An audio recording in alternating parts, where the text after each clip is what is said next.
everyone. Welcome to the Swole Initiative Network. You are watching... Oh, not the Fables of Gallia. We're a day early. This is Daggerheart. Where frogs is everywhere, fairies is bugs, new boot goofing.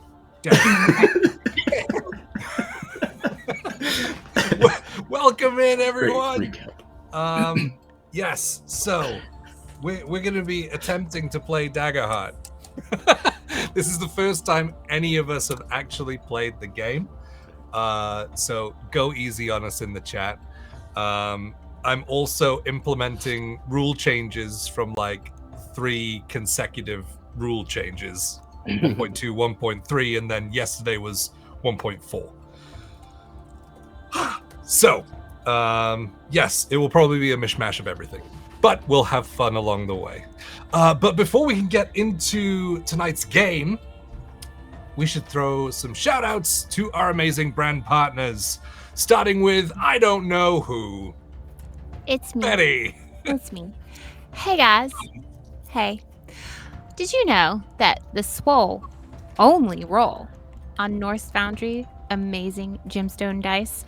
Oh, gemstone and metal dice. Sorry, I don't do this one. This is we're gonna do it together right now. And all of our featured music comes from the free library available on Apple Music and Spotify by the one and only Norse Foundry. You can use the code SWOLE, that's SWOLE, to save 10% at norsefoundry.com. Amazing. And next, I do not know who. I'll go next, because all of our 3D printed and custom terrain comes from the incredible folks at Griffin Co. Yeah, you can check them out with the code SWOLE22 to save 22%. griffinco.com. Shablow. Awesome. And last but by no means least, I do know this one. Ashley.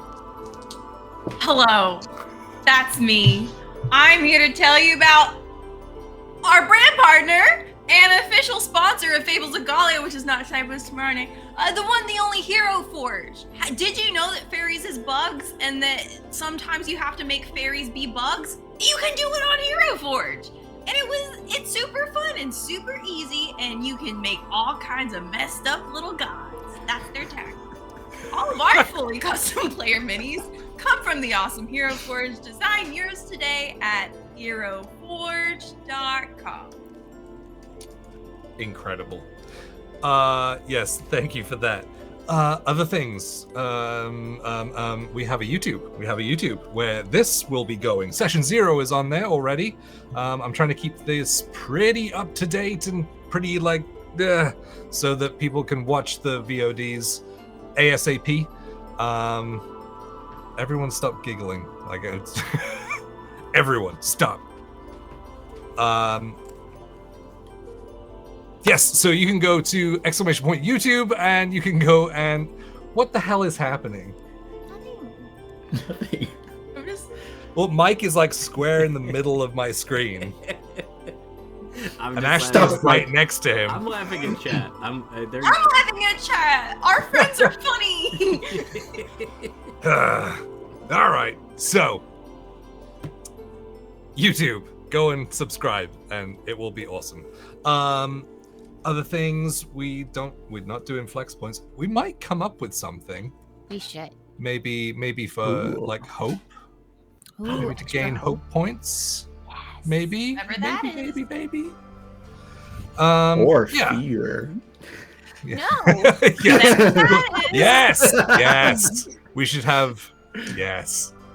writing it down. Yes. Write that down. Doty? Yeah.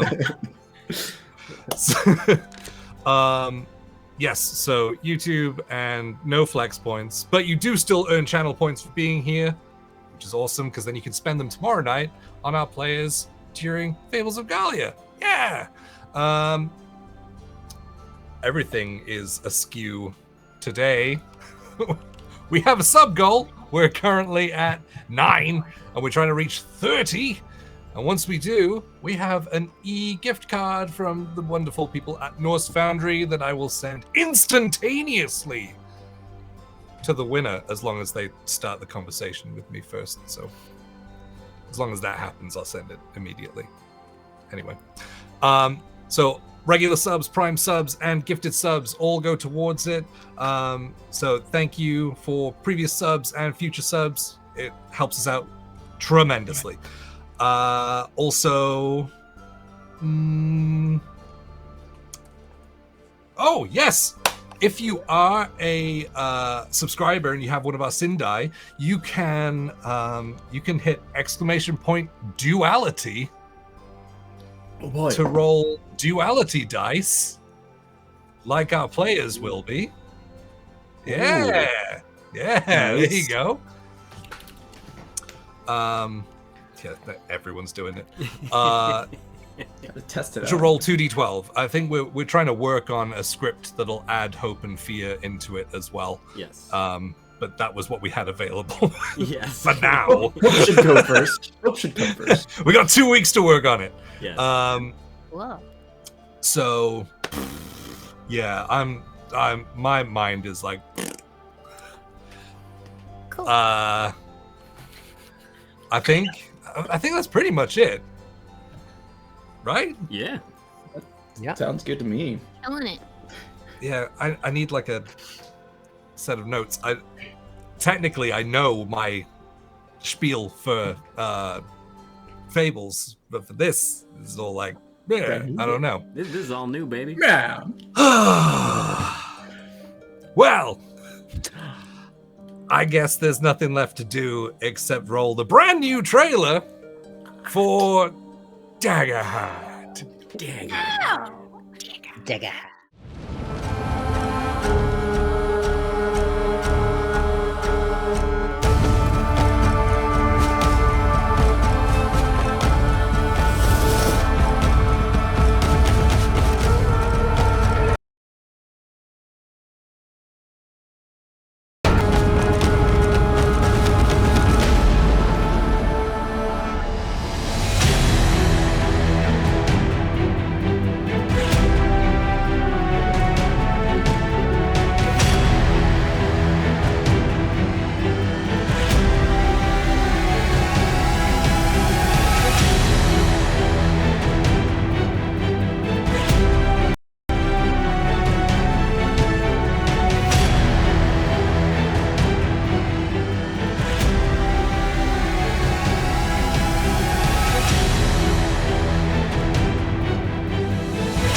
And welcome back. Did you enjoy it? I was really proud of this one. So good. I'm glad we got to watch it all together for the first time live. Yes. Too. That's really fun.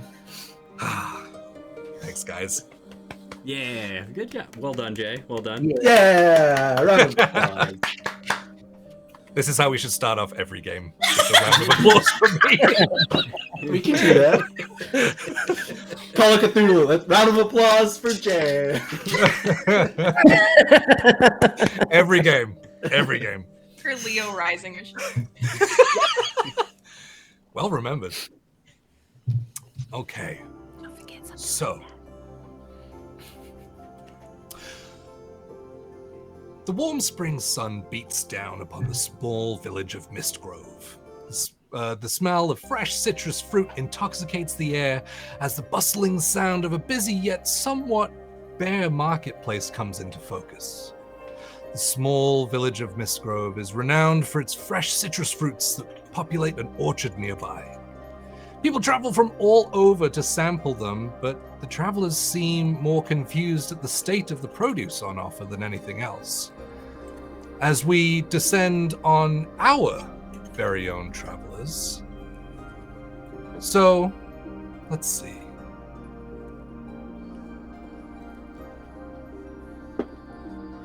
Oh. Norman, why don't you describe your character and tell us what you're doing within Mistgrove? Oh, well, Norman is, well, he's a Ribbet. I come from a coastal town, and, I'm probably just looking for some more, protein. I'm not really the biggest on, these fruits that I'm seeing. The produce, not great.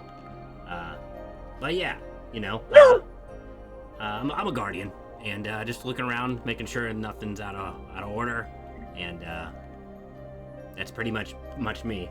I'm a little green, toady-looking Ribbet, and just hanging out with my friends. Awesome. And so, in your quest for protein, are you looking around the marketplace? Yeah, I would say that Norman is probably going to be like looking for like a bunch of these enormous flies on a stick. I think that's like his delicacy of choice when he's in these markets. Okay. They are like these sun-cooked flies, so they're not like cooked over a fire, but they're just baked and left out. And just hoping to find some of those little gushy fly boys. Sure. Why don't you give me an intuition roll? Ooh. Intuition. Okay. So roll your 2d12 and tell me the total plus your modifier and which one your hope or fear die.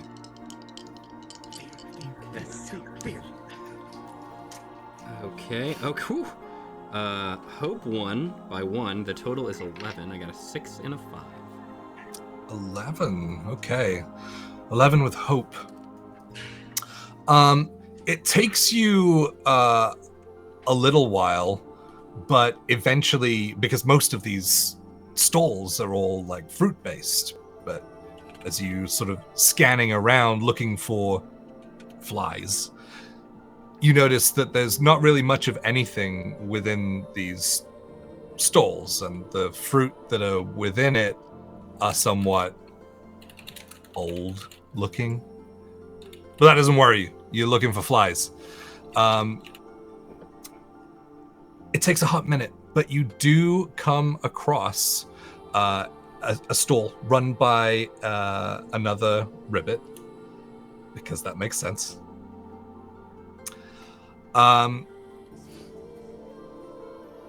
He is fairly short, kind of just sort of head comes over the countertop in his sort of market display out in front of him with a little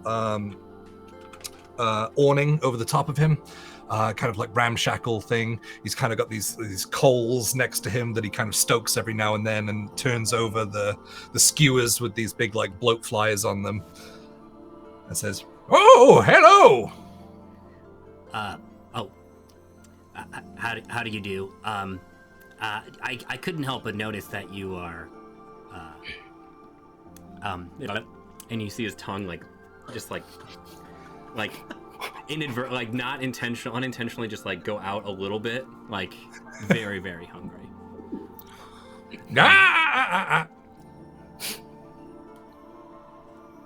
I couldn't help but notice you're cooking quite a delicacy back there. Those don't happen to be sun cooked. It looks like you're grilling them over a fire.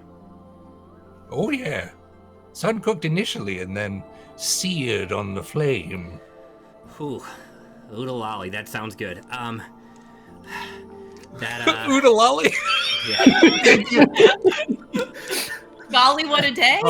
That's just Robin Hood. Okay. Hey, how much for? I'm glad we gave that its moment. I'm just gonna say. How much for a skewer there?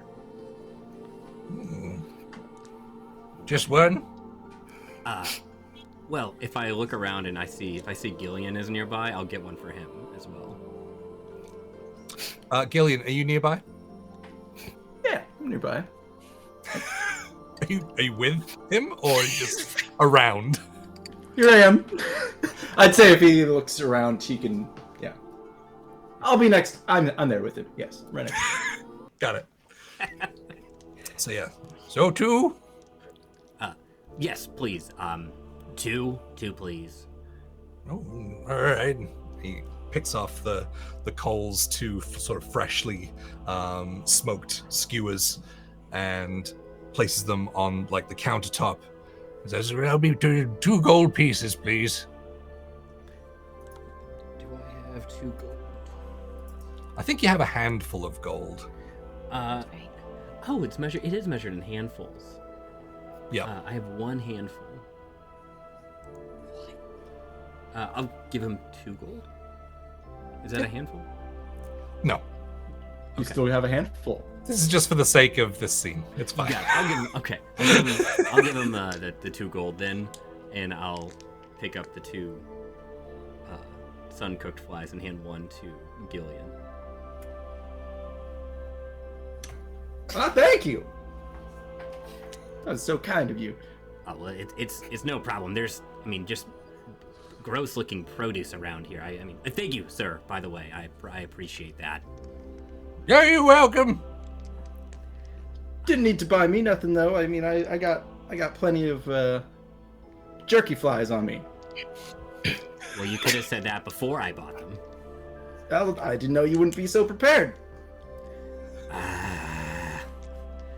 And I'll just take take all the flies straight off of the skewer at once, like. Oh, okay. Not like. No, not like a. No, I'll take it like this. And just like slide them off to the end. Cool. And okay. me, another Ribbet character, will hold mine out a bit, shoot out my tongue to take them all out with one fell swoop. Oh wow. Ooh. Give me a precision roll. Precision. So you 2d12, your duality die. Yeah. Where is precision? It should be in your stats. Finesse? The Traits 5th should one. be- The 5th presence. Precision should be, I think, 3rd. Finesse. Finesse. Huh? Wait, I don't. what? Am I looking at the right? Hold Is it in- on. We're still learning this game. Now we need to learn together. Wait, 1, 2, 3. Oh, yes, it would be finesse. I'm sorry. Okay. Well, I rolled a 12 on my hope die plus 1, so 13. And my other one is a 10 on my fear, so I succeed. With Do I give you a total? I succeed. Yes. I'm So sorry. you add the 2 together and tell me which one was higher, Oh. hope or fear. 23 with hope. Wow. Awesome. So both of you take hope points as well. Oh. Yeah, easy enough. Like your tongue just like racks out and it kind of like unfurls, allowing you to like lick like 1, 2, 3, 4, 5 along your tongue and then pull it straight back off the skewer. Nice. Very I'll impressive. take the skewer and tuck it into my side. Why don't you introduce your character? Yeah, what you see before you is a more slender Ribbet, a poison dart frog with blue skin black spots and wearing brown leathers. My Ribbet is a ranger. My name is Gillian, and yeah, I'm also currently smoking a long wooden pipe, and as I do so, like the underside of the frog fills with smoke, and as I open up my mouth, just big old smoke rings come out. Wearing a big kind of cowboy hat, and yeah, behind me you would also hear a large lumbering as you see my companion, Admiral Pillow Whiskers III, a giant hedgehog wearing a blue and pink sweater to protect me from its spines. Amazing. How should I shorten his name? Just Admiral Pillow Whiskers? Admiral Pillow Whiskers. The third. You can call him Admiral. You can just call him Addy P. Got it. Whatever nickname you want, but Admiral's fine. So Admiral Pillow Whiskers kind of like thunders up behind you, barely moving his little legs out from underneath his robust giant body,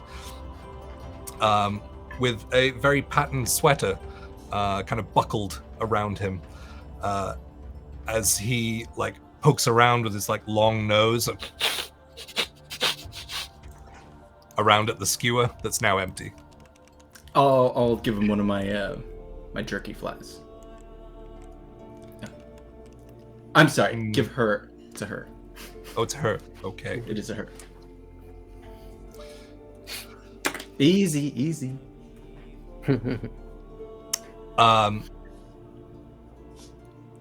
She looks satiated but somewhat disappointed that she's not getting one of the freshly cooked ones, but she takes it nonetheless.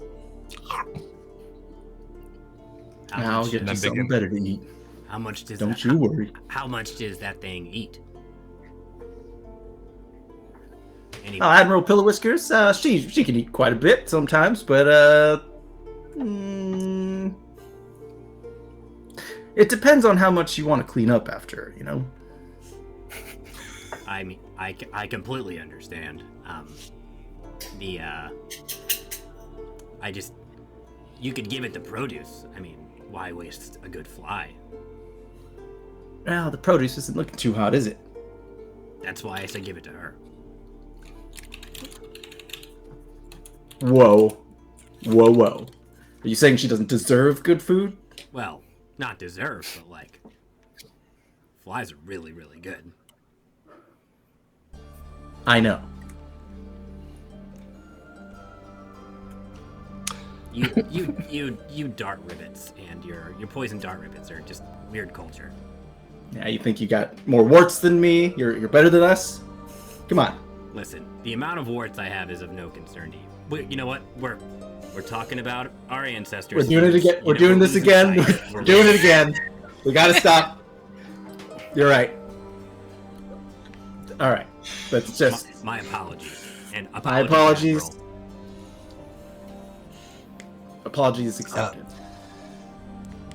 Admiral knocks her head against you, and it's heavy. Why don't you give me a strength roll? Against me or? Oh no, against Norman. Oh no. Okay. Strength roll. So 2d12. I tied. I got 2 9s. That's a critical success. Wow. Yes. Oh. We're learning. I need to look up if there's extra things. Together. I just saw. I just saw that Paul put more poop, more flies in the chat. That's actually a really good point. It's the circle of life. Interesting. Is this going to be our first Daggerheart business? In-game business plan? No. I cannot find what you get on a crit. I know you...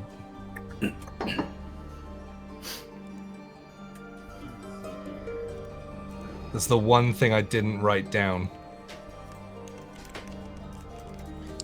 Whenever you... Okay, so critical successes... it's just for damage you get things that are extra. Okay. So you still take a hope. Ooh, nice. And as Admiral kind of like knocks her head into you, you brace for it immediately and don't even shift. You're like, poof. Admiral looks at you with admiration. You've won some brownie points with Admiral. Yeah. Don't you try that again, Admiral. Us bloat frogs are pretty stout. And I just kind of like flex. Ugh, Guardian. Ugh.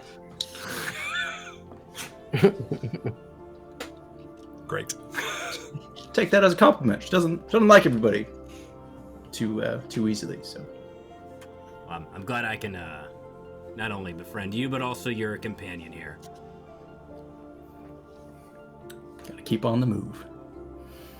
Oh, there we go. We got someone. Get a hope and relieve a stress. But you do not have any stress right now. I got flies, no stress, baby. That's how we know it's a game of make believe. And so, no stress. This is why we do this. Yeah, there we go. People in the chat helping out. Thanks, guys.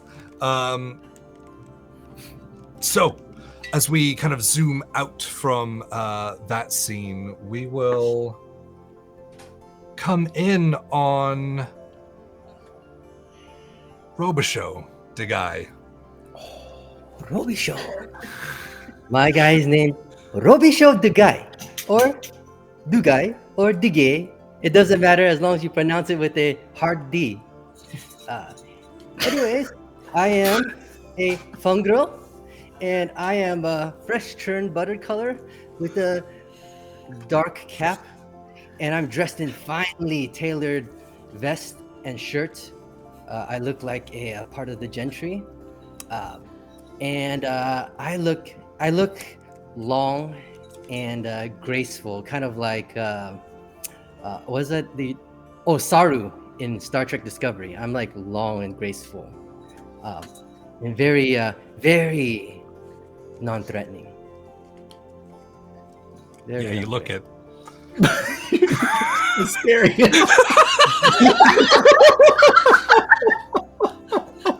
Oh my god. Please be a face on Discord. It's the scariest thing. I don't even know what expression that like. Sorry. Haunting. So, Robichaux, what are you doing right now within Miss Grove?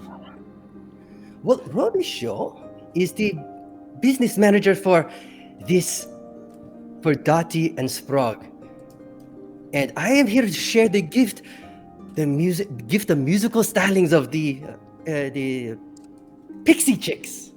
Is that the name we agreed on? Is that the name we agreed on? Pixie Chicks. Is that the new? Is that the one? The Pixie Chicks. Yes. Incredible. So what? And so yeah, I'm what just are you, walking on the road, basically. just yelling out to whoever's slows down enough to listen. Yeah. I'm just like that annoying person at the mobile phone sales booth in the mall. You know, you're walking by and you're like, "Do you need your hair straightened?" You know. I hate it when they do that. They always ask me. Why don't you give me a presence roll for that? Presence roll. All right. So, okay, I got. Oh, I'm not too bad. So my hope die. Okay. Oh, I got a 9, and the fear die is the higher one. 9 total? 9 total. Yeah. All right. I'm non-threatening. That is not convincing. So that means I get to take a fear. And what was it, a 9? Yeah, doesn't quite do it. In fact, the more you yell at people, the more people are just kind of like turning away from them, pretending like they can't hear. Like there's a dwarf that kind of hobbles by holding a newspaper and kind of puts it up over his face as he walks by. Like it seems like you've annoyed the local populace. Dottie, this is much harder than selling jewelry. What am I supposed? I don't think you're doing it right. Maybe you just should let me play some music. But I sell you, right? I'm the salesman. I'm the guy. I sell. I'm the guy. You're the guy. Yeah, you sell us. How about you do your selling? I'm gonna play a song, and I'm gonna sit down like on a fountain, the side of on the edge of a fountain. Yep. Pull out my guitar, start playing a little ditty. Why don't you describe your character for us? Well, Dottie, she is a beautiful fun girl with blonde, yellow kind of hair, and she's dressed in all sparkly pink, and she's got beautiful pink skin, and she plays the guitar, and she, she's a little eccentric, and because she like really looks up to people who like to just be fancy, and she wanted to always be fancy too, and so she one time saw a lady with lots of makeup, lots of tight clothes, and she was like, "Oh, that's what I want to look like when I grow up."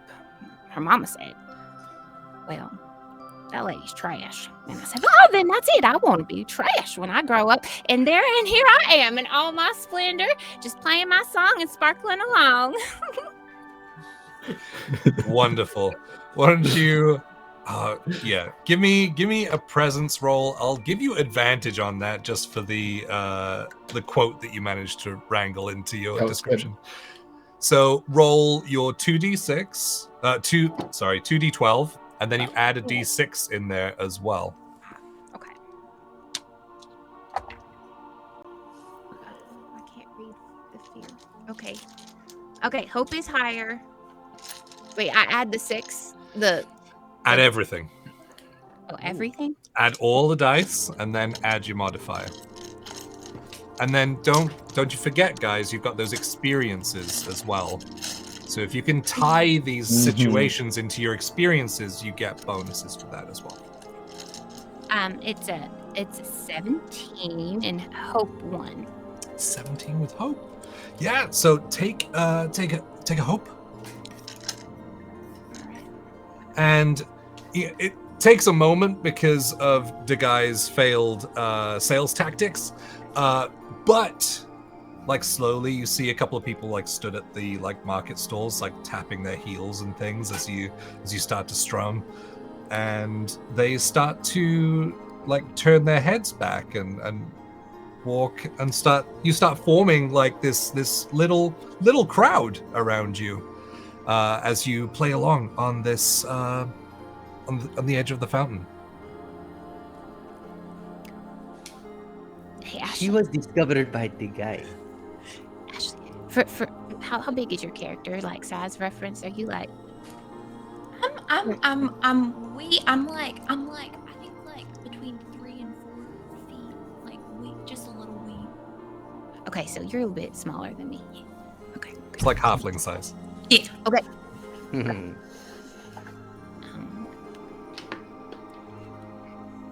Would you be right next to me?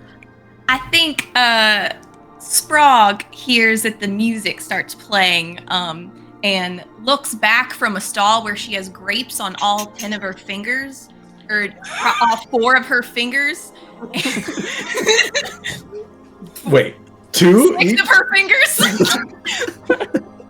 How many fingers this bug's got? Roll a d10.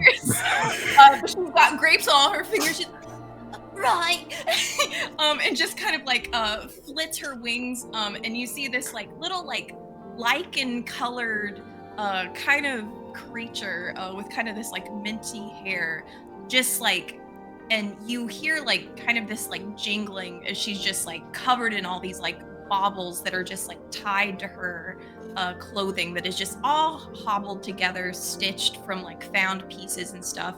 And it's like you look closer and some of it's like shiny, but there's like a thimble, some bones, like some acorns, that kind of stuff. She like shakes off the grapes but ties one and like puts it on her jacket really quick as she kind of like flits over and pulls out a bag and starts going around to the crowd like expecting them to put coin in the bag. Oh, okay. Enjoy the music, sir. She's really good, isn't she? give me a presence roll. I'll give you advantage on that because we're kind of playing off of Dottie. I nearly said Betty. It's very similar. I got 11s on both. Oh, critical! 22 plus 3, 25. Wow. 25. Damn. Wow. And so take a hope as well. You don't have any stress, so you don't clear any of those. Ashley has stress. Right. Sprague does not currently. Frog's fine. She just... And you see a couple of people sort of, and they start reaching into their sort of like pouches and things, and between the 10 people that are there, you manage to get together 2 handfuls of gold. Oh. Nice. For the crit.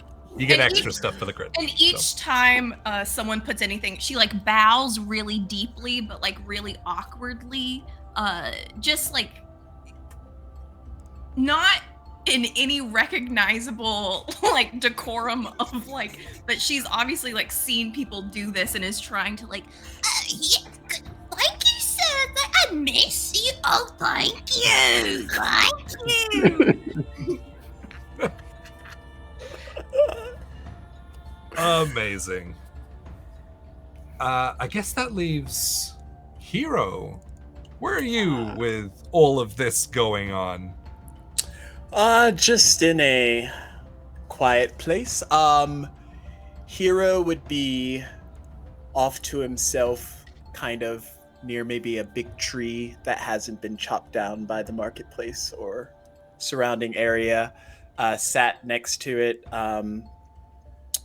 with a book, curled up with the book. And from one of the branches, he would have dangled like a crystal of some sort and let the light from the sun just like dance into it. And you would see like all different kind of prism colors flinting about where he sat. But if anyone's seen how cats react to lasers or anything of that sort, he has a tiny little elemental fox that's just like hopping back and forth as the light patterns are like dancing against the ground, and every once in a while, because it's so small, it will like jump on the bridge of his book and then like jump back down, and it's like playing while he's just like casually reading. Amazing. Does your fennec fox have a name? Yes. Its name is Hux. Hux. It's a cute little guy. Incredible. So like spinning this little gem, watching the sun rays kind of come through it, spreading out that prism of light, while watching this seemingly like weightless, like bright orange, coppery gold fennec fox sort of figure dance across the edge of your book and then jump off, trying to find like trying to catch all of the lights and things before jumping back on, and then jumping around your shoulders and kind of curling up around your shoulders, dipping the tail down on over your shoulder, and then occasionally it just kind of like swoops up and gets right under your nose and just starts to tickle it. But why don't you describe your character as well? As he's holding back a sneeze, Hero is a Firbolg. He has very simple yet handsome features, kind of almost inlaid cow nose, but not as prominent as you might be used to with Firbolg. He has a shock of light pink hair that he kind of keeps braided back and like on his side or behind him. He has a really nicely adorned, like you can tell he spent either some time picking it out or just getting it fashioned for him, but there's a set of kind of almost chainmail that he wears that has different lotus patterns that also sort of pick up light in its radiance, but other than that, he keeps fairly simple, well-kept wizard-like robes. And he has a staff that is now like set against the side of the tree with this coiled whip that's like inlaid into its entire structure.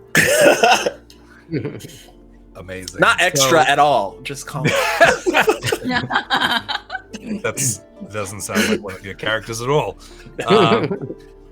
So kind of like pitched up against this tree as you read and sort of play with Hux, next to like all of these sort of small like cottage style buildings with thatched roofs, and then the marketplace sort of in the distance from here. In like your piece is like somewhat disturbed by this like thundering of feet that you recognize being Admiral, and then a song picking up that you recognize, the guitar and the singing voice playing in the distance, followed by like applause and then shouts for encore. I figured he would, at the sight of Admiral, kind of not fold the corner of his page, but dutifully remember which page he left off on before closing his book. I would say that you could probably mark it like with magic. Okay. He'll do that and then kind of like slowly get up, grab his staff, using it almost like a assisted walking cane, and look at the Admiral. Shall we find our friends, Admiral? Would you like to lead the way? And the Admiral like turns around and nose to the ground, just like shuffling off like this small sort of tank. You'll just follow the bulldoze pattern. That's it. Parting the crowds quite easily. Looks of sort of fright followed by confusion, and then somewhat, oh, that's a very fashionable hedgehog. As you follow behind and then get even more admiration in your look at things. Everyone has pretty plain clothing out here. Most of people are sort of farmers and fruit pickers and things. So yeah, you've impressed people a lot. But the Admiral leads you to our frog boys. I'll just whistle for Admiral.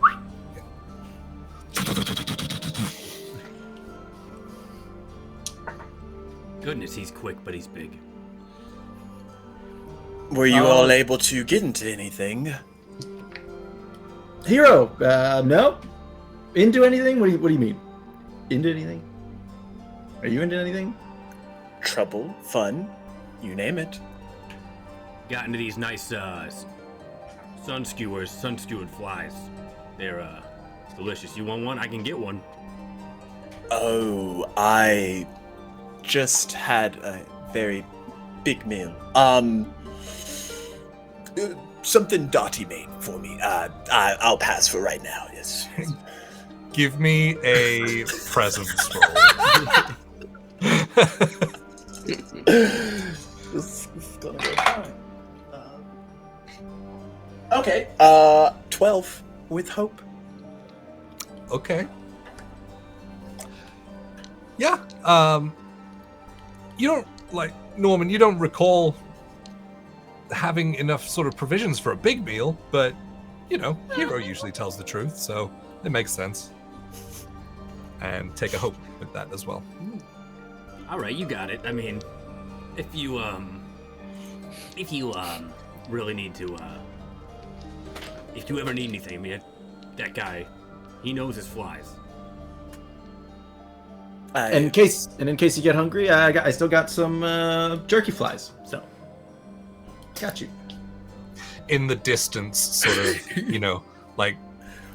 30, 40 feet away, you hear this sort of strained voice. We do delivery. Oh, delivery. Incredible. That's service. That's service. I should have gotten that guy's card or something. You still can. He's over nope, there. The moment has passed. Yeah, he's way over there though.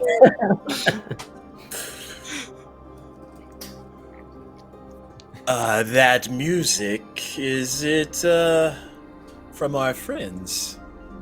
Oh, it's gotta be. Who else could it be? Does sound quite familiar. Want to go check it out? Music and a meal sounds good to me. Yeah, easy enough to follow the sounds. You sort of follow the main path through the village, which, again, as you're going through, you're noticing all of these different, market stalls that are somewhat bereft of, fruit. And the fruit that's there has it's not fresh. It's not just about to ripen. If anything, it's kind of overripe. And those soft spots that kind of show up, they've kind of rolled them onto the soft spots so you don't see it. But you notice a couple of people as you're going through start to roll them over and pick them up, and then sort of their fingers go into it, and they and then keep going. But soon enough, you find a small crowd of 10 people, all kind of clapping along, with Degai there, and Sprague going around collecting money from people, and Dottie sort of sits on the edge of this fountain playing along for the crowd. Well, I'm definitely telling somebody a story of how I found Dottie. It was after this village was raided by horrible orcs, and everybody was killed, but this little girl was walking along through the bodies, and she was singing this beautiful song, and Isla had lost all hope. But when I heard the song, I followed the music and I found her, and ever since we've been traveling together, and now we're sharing the musical stylings at only a small cost. Yes. Okay. You can give me a presence roll for that. This is my ability. My experience is called No Cap, And rumor has it, I didn't make it. I don't want it. So every time I lie, but I come up with some crazy ass story. I'll give that to you. No cap. No cap. Yep. So take your bonus. I got a 19, but it's my fear die that. Yeah. Betrayal. So I will take a fear. You got 19 total. 19 with fear. Oh, actually, no. I have plus 20 total. 20. 20 total. Yeah. So, a lot of the people sort of like close by start to like listen in a little bit. Like they're still trying to listen to the music, but they're like wrapped up in that story. And there's what do you think the complication would be? I think the complication is that I'm a little bit of an attention whore, and I didn't realize that I'm taking attention away from Dottie on stage, and so the crowd is kind of like pulling in for this story, and I don't realize it at all. I'm just like soaking it up that the people are like entranced by the story. Yeah. So you notice like more and more people are sort of like turning away from you, Dottie, and start listening to the guy. And then as the like story comes to a close, they just sort of start milling around and dispersing.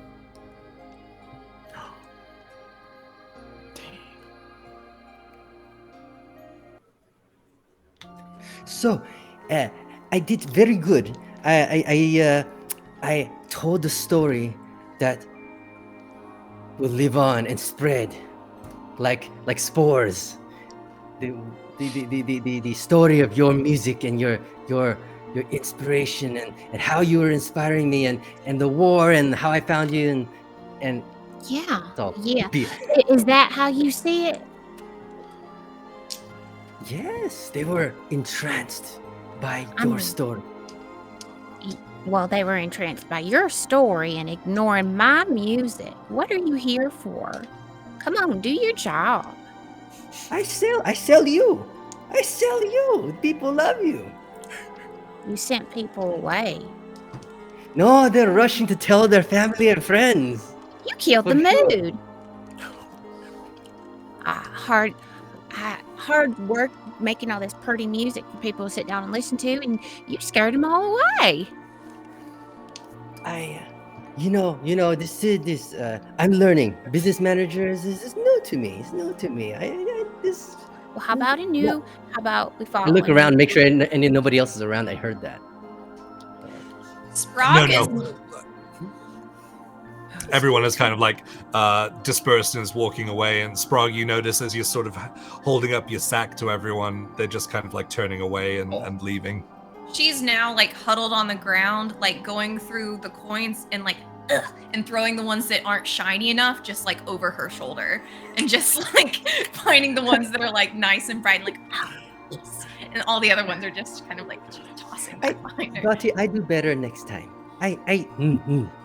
No talking. Right. So when the music's playing, you're being quiet. This is closed when the music's playing. And if the music's not playing, then you can talk about me all you want to. You just bring people around, all right? But it's so hard not to talk. Well, everybody else seems I to do. it. I sell. I talk. Talk. All right. Okay. You should probably go pick up them coins Sprague's throwing everywhere. Sprague, your bowing was magnificent, just like I showed you. Just the noble houses, and they would love it. Very good. I've been practicing. Very good. I've gotten it down to where like my nose is like touching the ground, and I could probably go a little bit further if I really tried hard enough. Oh, you did wonderful. Yes. Very good. Very good. I'm a really good liar, so very good.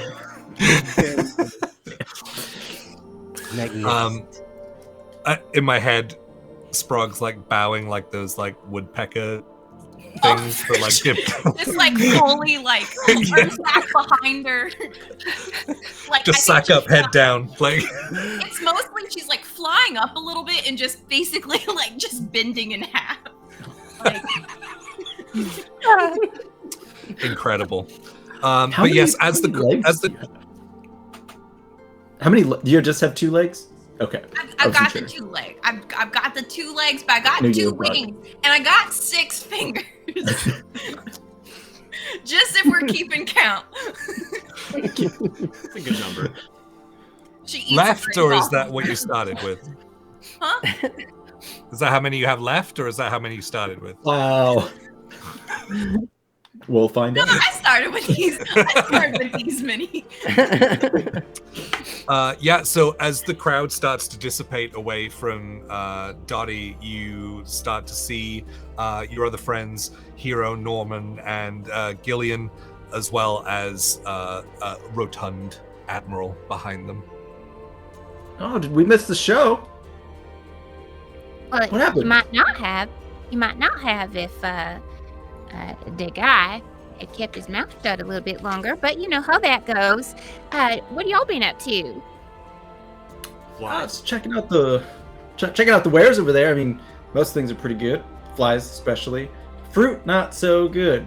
Seems to be something weird about that fruit. I don't know what it is, but people don't like it. I don't like it. No one likes it. I like the little purple ones. You squish them and they just kind of all out everywhere. It's kind of fun. One person likes them. I mean, I don't mind some fruit. Have you looked at the fruit? Yeah, I don't think you're gonna like these fruits. They're don't look good. Look spoiled. All right. In my head, I'm going, do mushrooms care? Like, they grow, they're fungus, they grow. Oh, you want the decaying I'd probably fruit. be okay with the rotten fish fruit. That's a great question. It's your character. Sure. What kind of fruit do you like? We're gonna go with any kind. The death kind. You just walk over and touch it and start growing more fun girls on them. Yeah. How do they reproduce? Now I'm just like, wait a minute.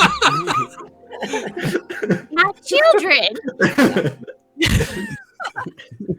Fly, my pretties! There's a bunch of tiny little fun girls like, taking off. Holy shit. Okay.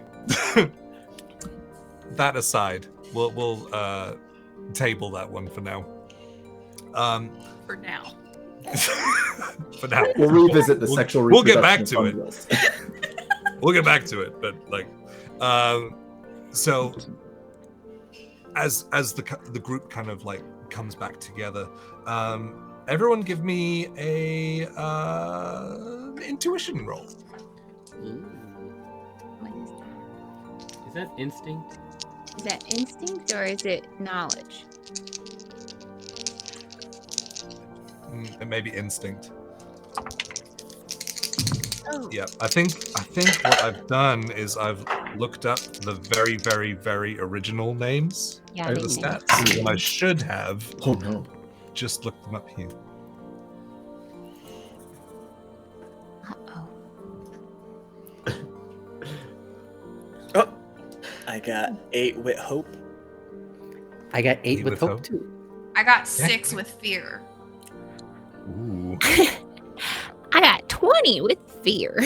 Whoa. 10 with fear.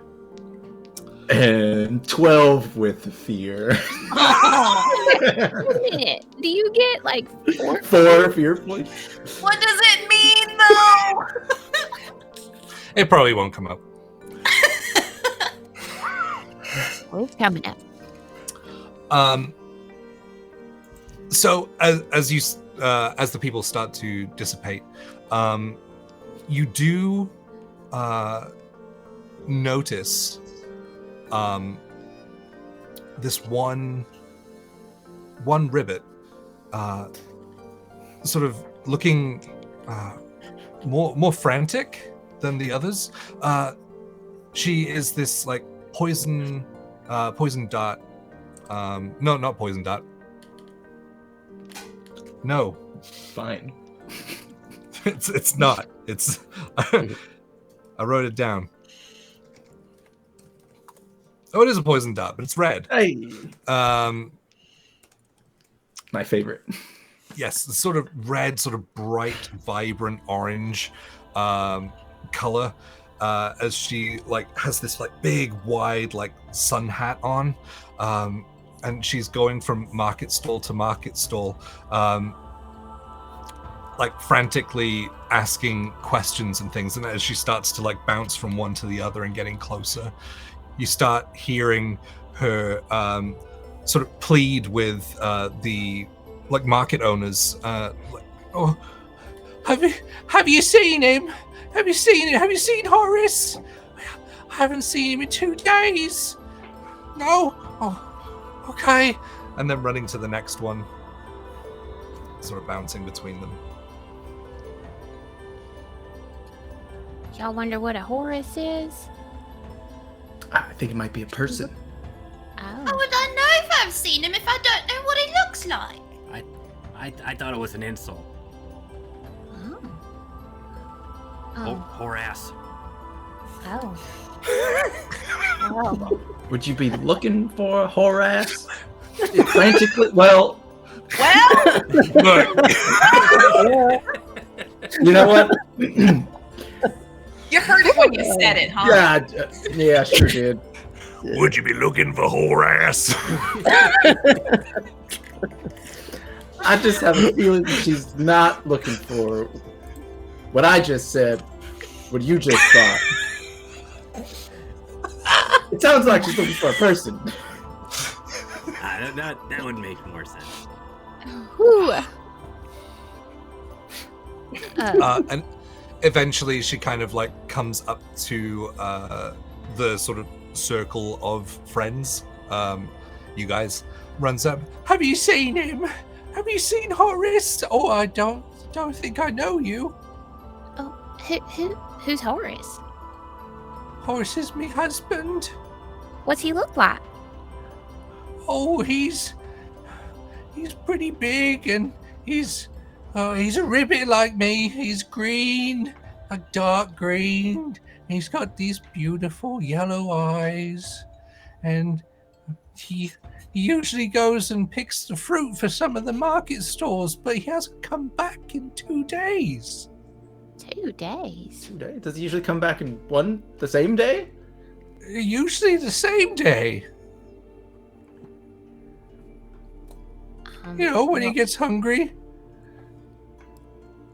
You don't think he's out there just eating fruit? For 2 days? I don't know. I like fruit. I'd possibly do that. But There's no way that he would miss out on Johann's bloatfly skewers.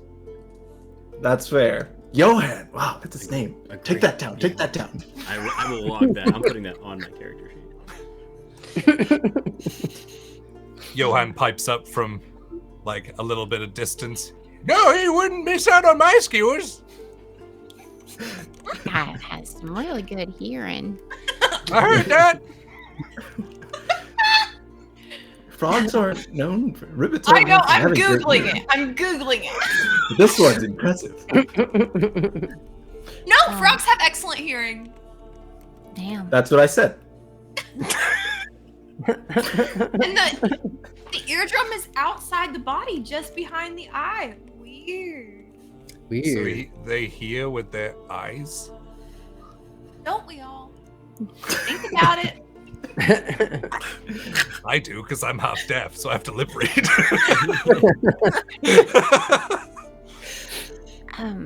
But has anyone been out to check these fields where Horace was picking stuff? Oh, well, you have to go through the mangrove and the waters and things, and less and less people have been coming back. Oh. Well,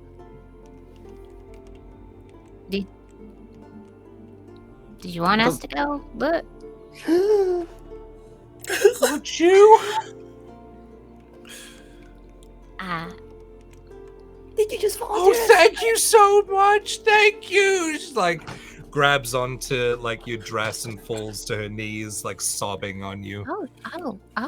Oh, sugar. Let me play you a little song real quick, and I'm gonna sit down on the floor and play sit like Indian style and play her a little song, make her feel better about love and finding love, and it'll go something like.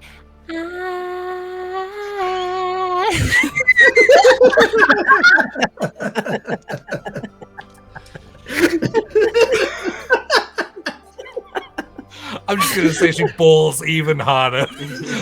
Oh no! Rob just slowly extends the bag in front of her. Oh no! I'll be like, that's for after we find Horace. As you extend the bag out, this is your complication. She like buries her face in Dottie's like dress and things, and just kind of sees it out the corner of her eye because her eye's on the side of her head, and she like, oh thank you, reaches out and grabs it and.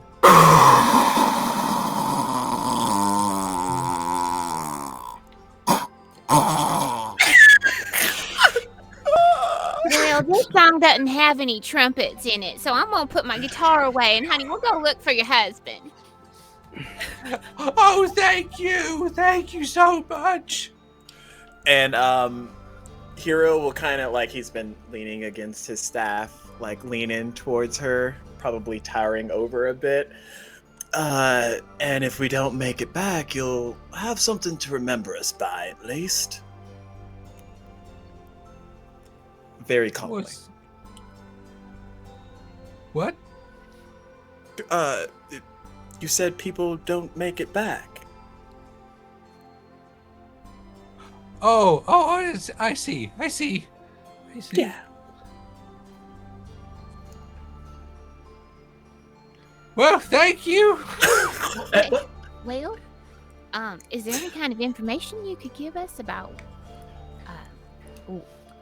where he usually goes and where we can find you if we can't find him? So to get to the mangrove, you got to go through, and then starts like giving you directions over the way you have to go. You do have to like cross some waters to get there, but then you know the mangrove. You have to cross the waters through the mangrove, and then the orchard is on the other side. And she also lets you know that just in case he is unable to return, he always wears his wedding ring on a chain around his neck, because when he's fruit picking, he doesn't want to get it all roughed up and broken.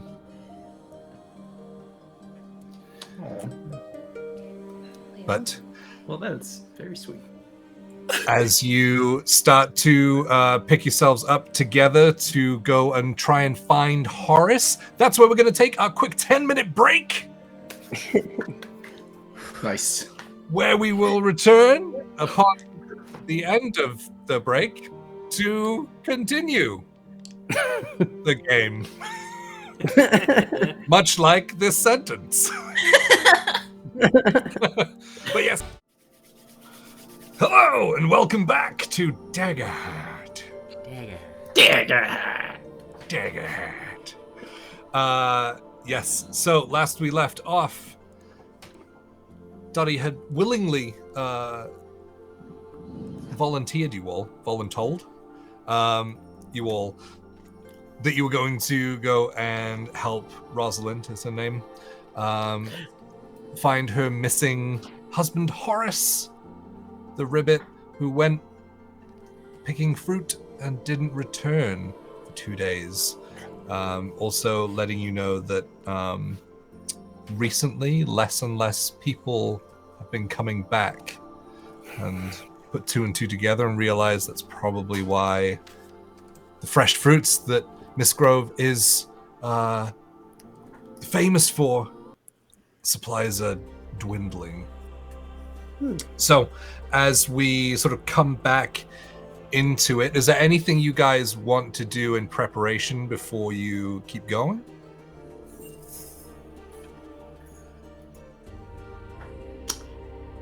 I think Gillian's pretty much always ready to go.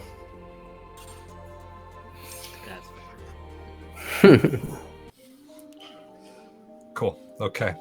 So, having been given directions by Rosalind, you guys head out of the sort of western exit of Misgrove Village towards these like fairly like tall grasses that are pretty lush, like telling you that there's a pretty good like water supply nearby, which makes sense because she said you had to go through the waters.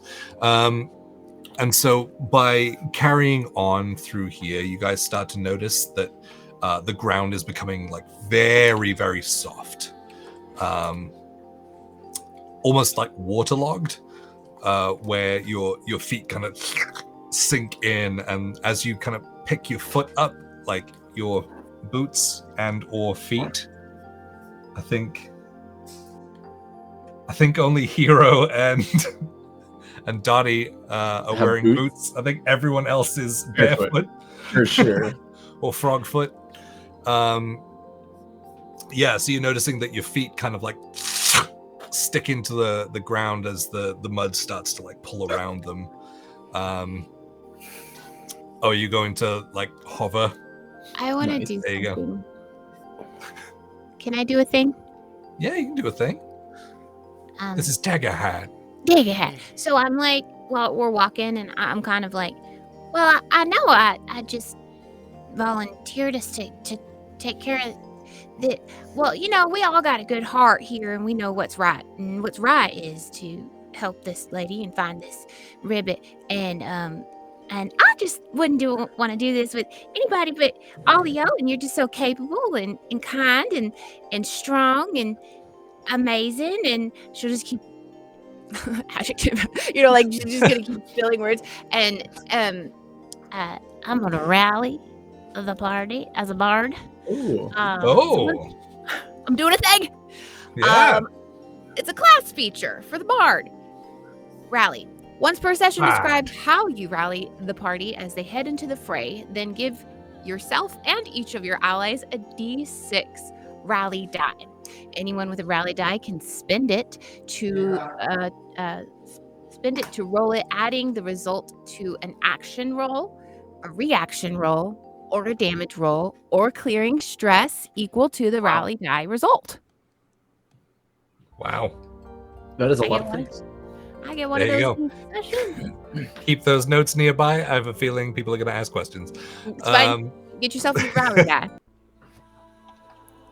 Fantastic. So yeah, being like inspired by all of your like positive reinforcement from Dottie over the next like 10 minutes. Just that's the only person speaking. It's just Dottie rambling off all of these compliments to you guys. But eventually, like, she said them so often that you guys start to believe them. And you start to feel a bit like, yeah, we're the right people for this. I am nice.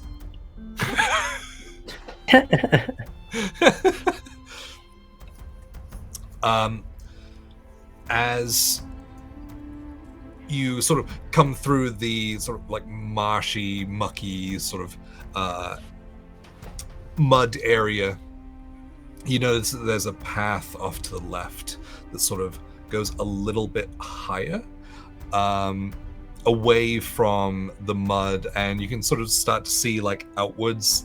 There's this sort of ledge where, as you sort of come up around the corner, you're going to lead up over to like a very, very short like cliff edge looking over the waters. As you guys careen off around to the side and start heading uphill, it flattens off like fairly quickly. Walking towards the edge, You guys see like a mangrove, but it's not what you expect.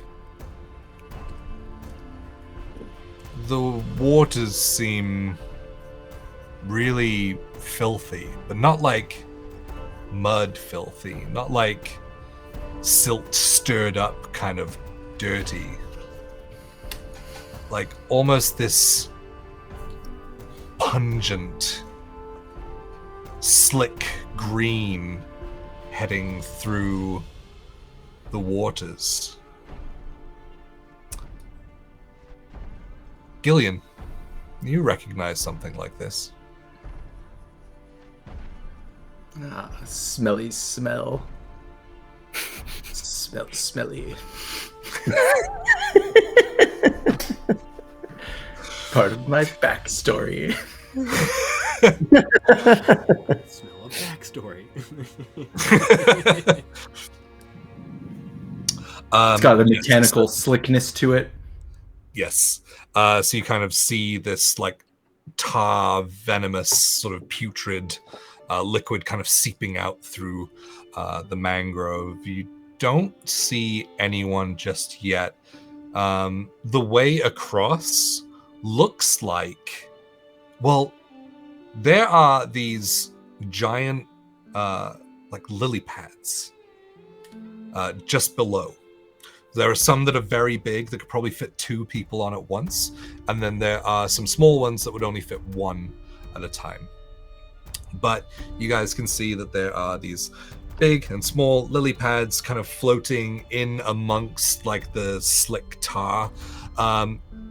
And there's another couple of sort of like rock structures with flat tops on it.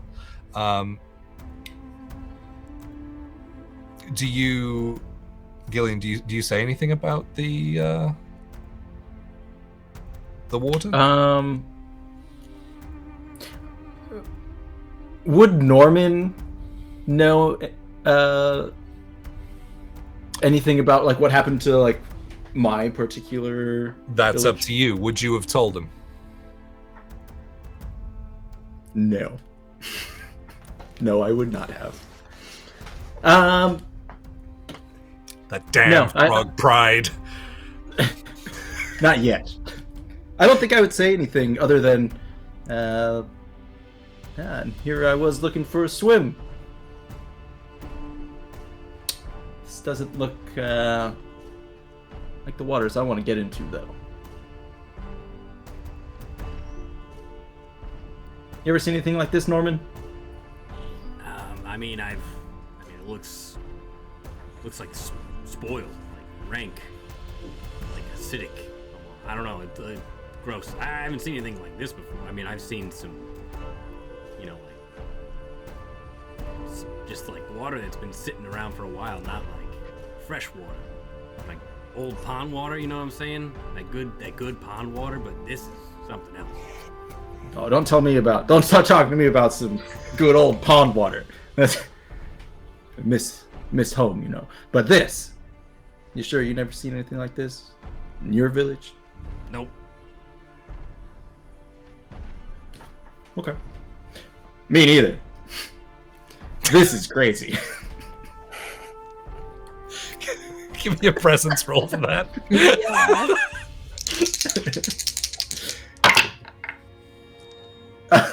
I rolled a 5 with hope.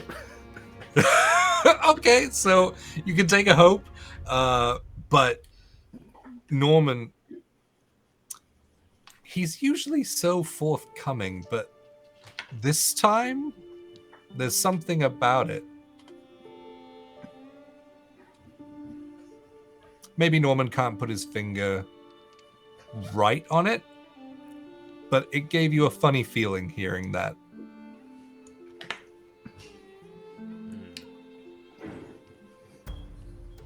I'll squint my inner eyelids at him.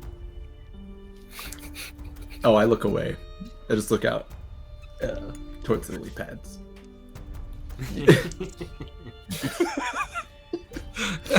How far are like the lily pads like below us? Did you say we're standing on kind of like a cliff? Yeah. How far above above them are we? Oh, maybe like 5 feet drop. Okay. So not far. The first one is a large lily pad that's kind of off to the right from the rock that you're standing on. Does it look like it could hold my weight? Oh yeah, like I said, like the big ones could hold two. Yeah. I would give you that knowledge, being frog-like. Yeah. Not that I like to play into stereotypes, but. Whoa! This is the first time I've ever seen a lily pad. I'm gonna where I come from. Go out on a limb and say that frogs know lily pads. Poison dart frogs actually don't. No, just kidding. The tree frogs. Are there any fungi around, like any kind of like growing mushrooms or fungus around? Ooh, give me a an instinct roll. I should have put more in that one. No, it's a 7 fear.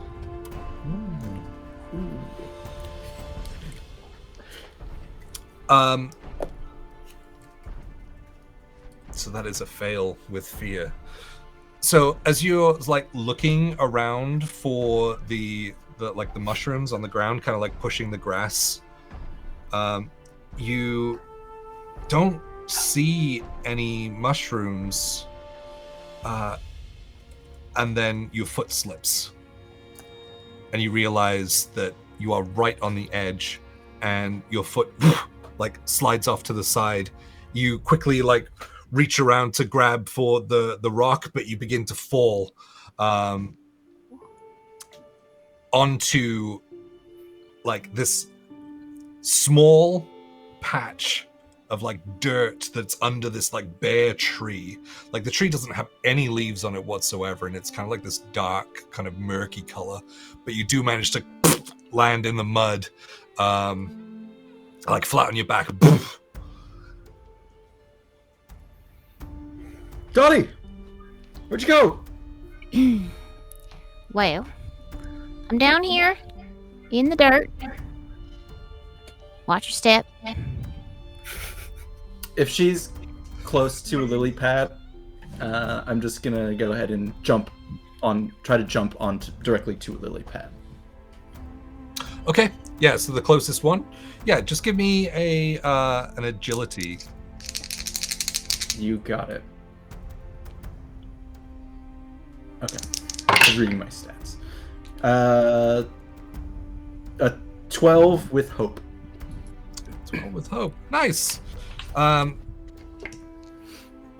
Yeah, so you like jump across and manage to land on the lily pad, which kind of like bows a little bit with your weight, but it's fairly buoyant. Like it's pretty like sturdy for a lily pad.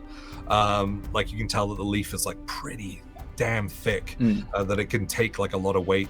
So it bows slightly in the center, but you land and you're good. And actually, like if you were to leap once more, you could actually get to Dottie if you wanted to. I would like to do that. I would like to do that. Yep. And like either help her up or get her unstuck from where she is at. If I'm under, like in the dirt under a tree in dampness, are there mushrooms here? Yeah, like this is gonna be the question. I'm gonna say, because you failed with fear. Still no. Got it. No. Worst place ever. Yep.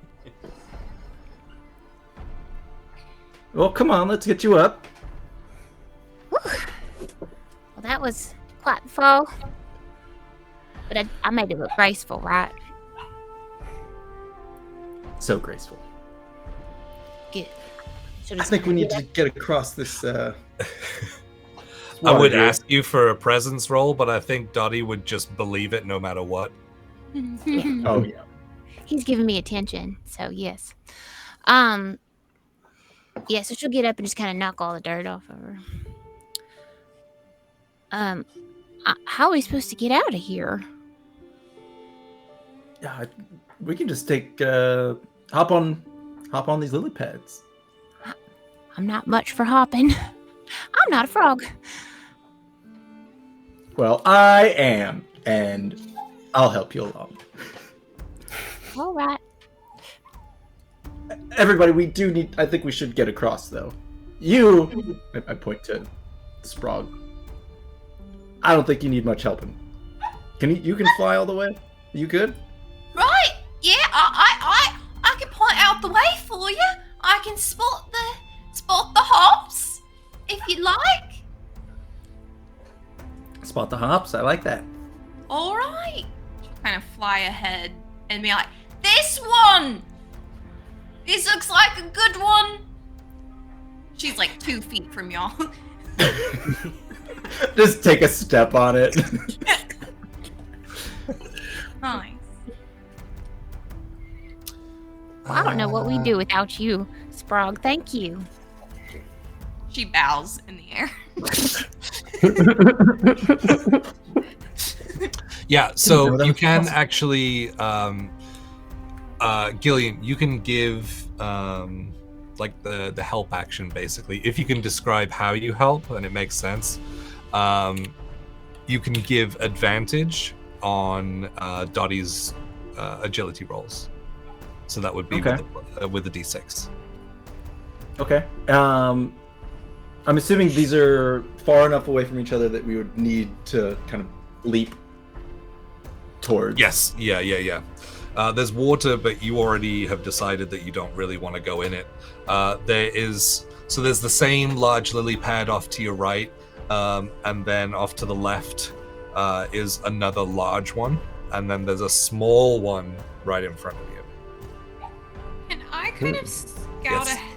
Can I scout ahead and try to like find a path that like makes sense to like find a destination to like land again, so that we can like make a direct line? Yeah. Do fairies just get to fly all the time? Yeah, in battle, like you can fly, period. When flying, mark a stress before an adversary's attack roll to increase evasion, but otherwise, I think I'm just okay. Cool. Okay. Yeah, you can. So, sort of flying up and looking across at the lily pads, there's a couple of different routes that they could take, like across the lily pads. But there's also like a large sort of rock structure with grass on it, sort of forwards and off to the left that is sort of like in the halfway point, and then there's the one that you're heading for, like all the way across. Okay. But that's the path you're aiming for. You could probably get across in like 3 lily pads. Okay. Oh, okay. Can I use the help action to help probably Hero to spot places out and like kind of like describe like it looks safe on this side of it. If you jump on it, it's like gonna you would even be able to like go down and like while hovering kind of like push down on it with your feet to kind of test like the weight of it. Yeah, cool. I'll do that. Yeah. Sweet. So Hero, if you're going to leap onto any sort of patch, you will get advantage. Okay. And as he's doing that, he'll kind of use his staff as like a vaulting stick to help because he's not the best leaper, but yeah. Okay. He'll trust in Sprock of like which paths to land on. Okay, so there's one off to the right, or there's the patch with the tree that Dottie landed on off to the left. Did Sprock say the right one was the one that could hold his weight? I mean, realistically, all of them can. Okay. Yeah, we'll But just go like to the right. She gives you advantage. Okay, cool. Onto the lily pad. Yeah, give me an agility. 11 minus 1, so 10. 10 is what you needed. Was hope or fear higher? Hope is higher. And that's with your d6 in there as well? Yes. Okay. Definitely yes. Take a hope. You actually, you land on the lily pad like fairly gracefully, and then you kind of like from landing on it. It's the same large one that Gillian landed on. It kind of like bows a little bit, but you kind of get like a bit more of a sense of the sort of buoyancy and weight. I will not give you a penalty to hop from lily pad to lily pad. As you test the buoyancy and kind of make a mental note. Nice. I'll call up to Norman. Just be like, "Hey, you coming?" Yeah. It. Just making sure everyone gets across. I was gonna go last. So. I'm gonna walk up to Norman and I go, Norman, I have an idea. What if I go last and I think I have rope, right? Yeah. I'm sure I have rope. If not, I have some rope. Everyone's like, Yeah. "Who needs rope?" And if I land in the water and get dirty, it's going to be worth. The cleaning is already more effort than this whole adventure is taking. So I cannot get dirty. These clothes cannot get dirty. So you go first, and I go last. And can you pull me across when I'm on the lily? I mean, Not how lily pads work. I don't. That's work. I don't know how. I've never seen a lily pad in my fucking life. Oh, really? No, never. So it's like They have a this stem. stem. Oh, it's not like a little floating thing. Oh, But I mean, they kind of. But if you wanted to, you could attempt to someone to like sever Yeah, the that's true. stem and Eat a see book. how that goes.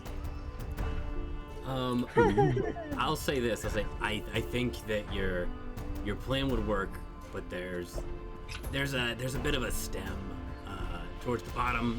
It's kind of like a tree, underwater tree, right? It kind of moves a little bit, can float around like a buoy.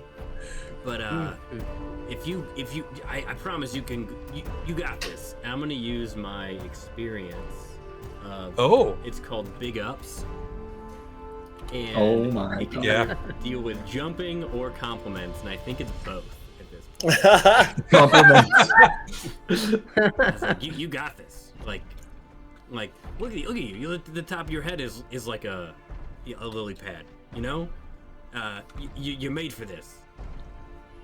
I 100% believe him. Because yes, my cap will serve as an umbrella, as something to help me float across. Yes, let's do this. Okay, so because you get your experience from that, but it doesn't quite work out in this interaction, I'll just go ahead and give Dagai advantage. Yeah, I'll make it work. I think that's like fair. a help action. Yeah. Yep. Ooh. Advantage, do I roll all three and add them all up? Yes, 2d12s and the 6. Add them all. Tell me hope or fear. Oh, okay.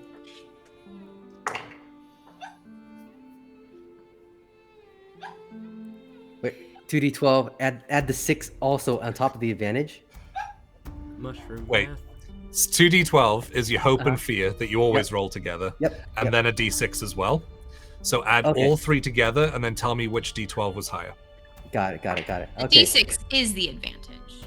Right. Yeah. Oh, okay. D6 the advantage. Oh, okay. Got it. Yeah. Okay. I got a total of 15, and the fear is higher. 15 with fear. Okay. So So- much fear. You do manage to like jump off, and like your mushroom cap kind of like holds you steady, gliding down towards it. You do manage to get on, but your foot catches on the outside of the lily pad and it dips in the water. It burns. Like searing. I immediately turn back to Dottie. Dottie, be careful. The water sautés your foot. Very bad. Do not touch the water. Well, that can't be water. It ain't water. I'm gonna lean down and take a sniff, smell. It smells putrid, but not in the kind of like rotting way that you would be used to. This is like,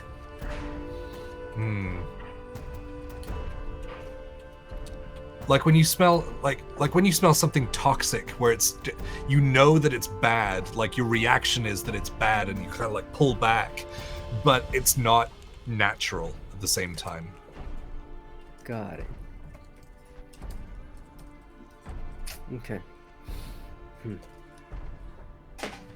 I've never smelled anything like it. I think I probably I'm probably like that person that smells it and it's bad, and you're like, just keep smelling it. Like, oh, it's bad. The guy, you gotta stop. Don't do it. It's bad. Don't touch it. Don't smell it. Everybody, don't touch the water. All right.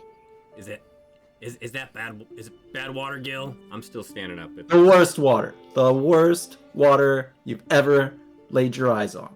Don't want to breathe it. Don't want to touch it. Don't ever want to breathe water. Unless you're a fish. Hey, when I was a youngin', when I was a tiny little tadpole, I breathed water. Don't tell me what to do. Is this another thing we have to work out, whether like ribbets came from tadpoles? Right, just like dragonborns come from eggs. My God. Okay. There's so many unanswered questions Darrington press. It's in my backstory, You by the need way. to know about the reproductive processes. Of every ancestry in this game. It's interrupting the flow of the game. We need lore. I'll write that feedback. Oh wow. But I think Dottie and I are slightly ahead, right? That's I cause think of I would. fail. Yeah, but I would try to get Dottie. Yep. Help Dottie. So you're going to give your advantage to Dottie? Is that right? Yes. Great. I would actually maybe. I do have some rope. I do. So I think maybe I'd try to throw it across and like try to pull one of the pads a little bit closer, so that it's easier for. Yeah, give me a precision for that. You got it. You trying to lasso a lily? I would say that it would probably be easier to drag the small one that is to your right than the large one. Okay, I'll do that.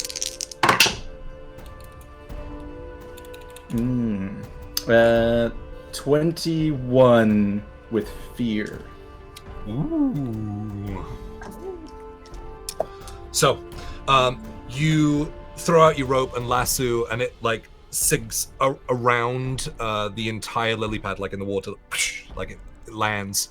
As you start like dragging, cinching it, the loop closes around the stem, and you're able to start pulling it towards you. It gets like, just like maybe five or so feet, like in front. A bit closer. So yeah. So I will, like, if you want to jump onto that one, I will lower the DC for that, and you still have advantage, Dottie, as well. Okay. Do I need to roll to leap onto that one? Yes. That's agility, please. Whoa. Okay. -1. 11. 11 hope. 11 with hope. So take a hope. Nice. And you do manage to jump onto this lily pad. Like it only fits like one person, but you do just kind of elegantly just pop across onto it, landing in your pink boots and your skirts kind of like flutter behind you. Very anime. The complication, however, is that it doesn't feel like the other lily pad. It feels... Oh, no.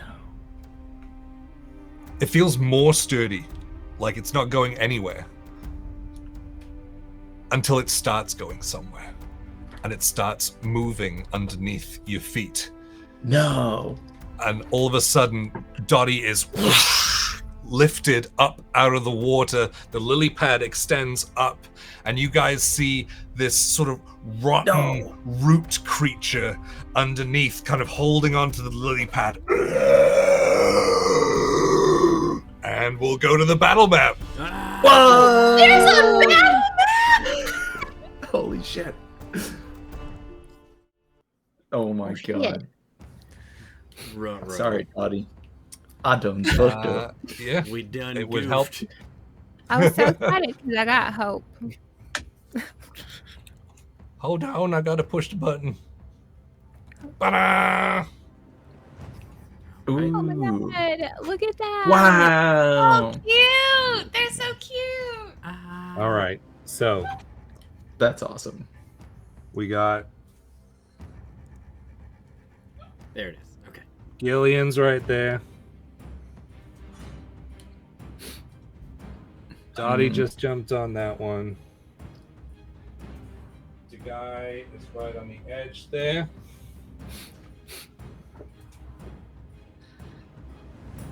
This is dope. Hero, where so long. Hero, where did you jump to? I think the right side, so That's right. probably. Yeah. Also That one good there. to go. Cool. And It's my favorite. He's so big! What a chungus. Look, how are we gonna get him across? She's gonna have to stay. It's okay. Don't worry, I'll feed her all the best rotten fruit. Son of and then where would you be, Sprog? I just Oh, yeah. pointed out the spot to Hero, so I think probably, yeah, that sounds good. Yay! You see that? Yeah. Yeah. I love yes, these so minis. as this root creature drives up. Whoop, I got you. Hey now. You're an Wait, all-star. It goes on, I just gotta figure out how again. There we go. What? Oh my god. What?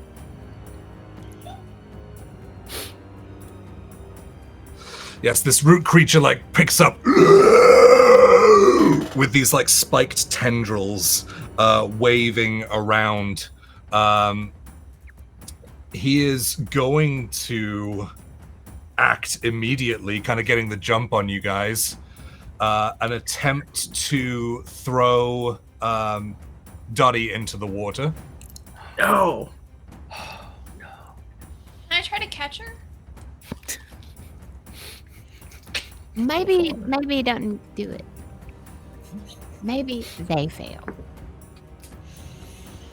Maybe they think. Love the confidence. I'm a bard.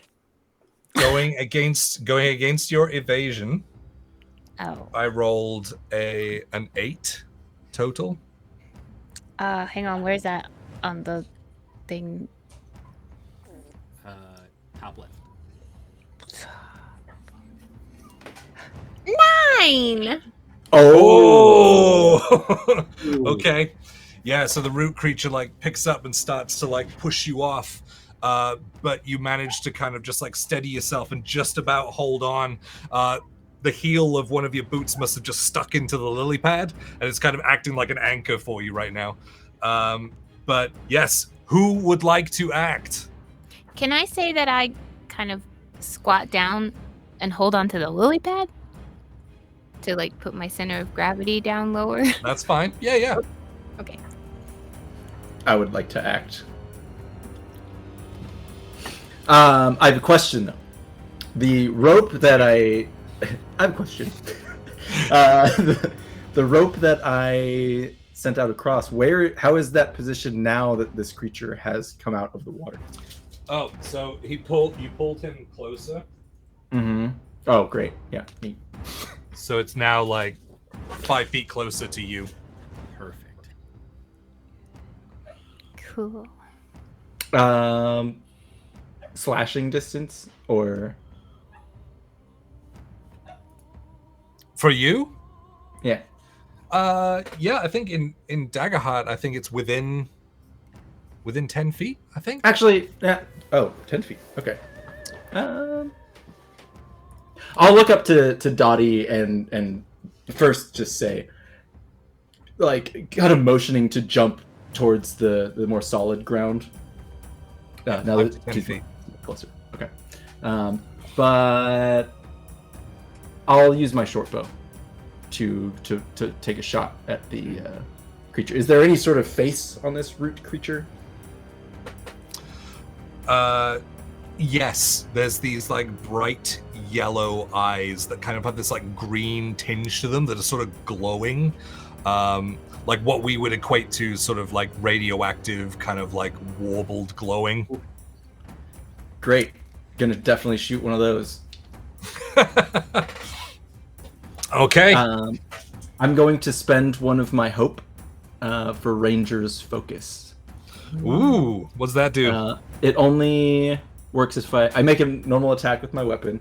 On a success, I deal damage as usual, but the target becomes my focus. I know precisely what direction it's in. Damage rolls against them also deal stress. And if I miss them with an attack, I can end the focus to re-roll my duality dice to take the new result. Oh, okay. Ooh. I don't understand that one, but yeah.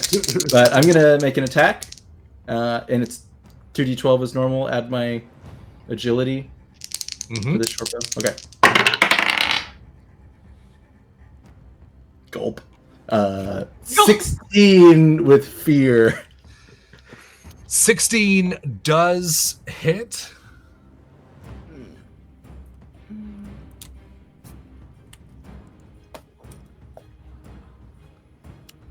Neat.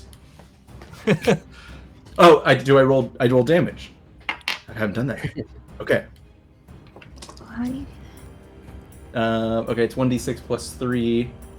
I have Dottie's d6. I can add that to this roll? Use that, yep, for an attack roll. There you go. Well, for an attack roll, not a damage roll. I'm sorry. An action roll, reaction roll, or damage roll. There you go. That's what I thought. All right, here we go. All right, that's 13 total. 13. Awesome. And my damage rolls deal stress. So that is a major. So that is 2 hit points off, and a stress. Yes. Incredible. So yeah, unleashing your bow, like aiming for one of the eyes, right? Yep. As it looks around, it's kind of got these like wooden, like root-based like mandibles, almost like an ant. As it turns around, you loose the arrow and it sticks straight in, causing a major wound. But you did roll with fear, so immediately one of the spiked tendrils just whoosh, like whips out in reaction to you. Oh boy. That is a 16 to hit. A 16.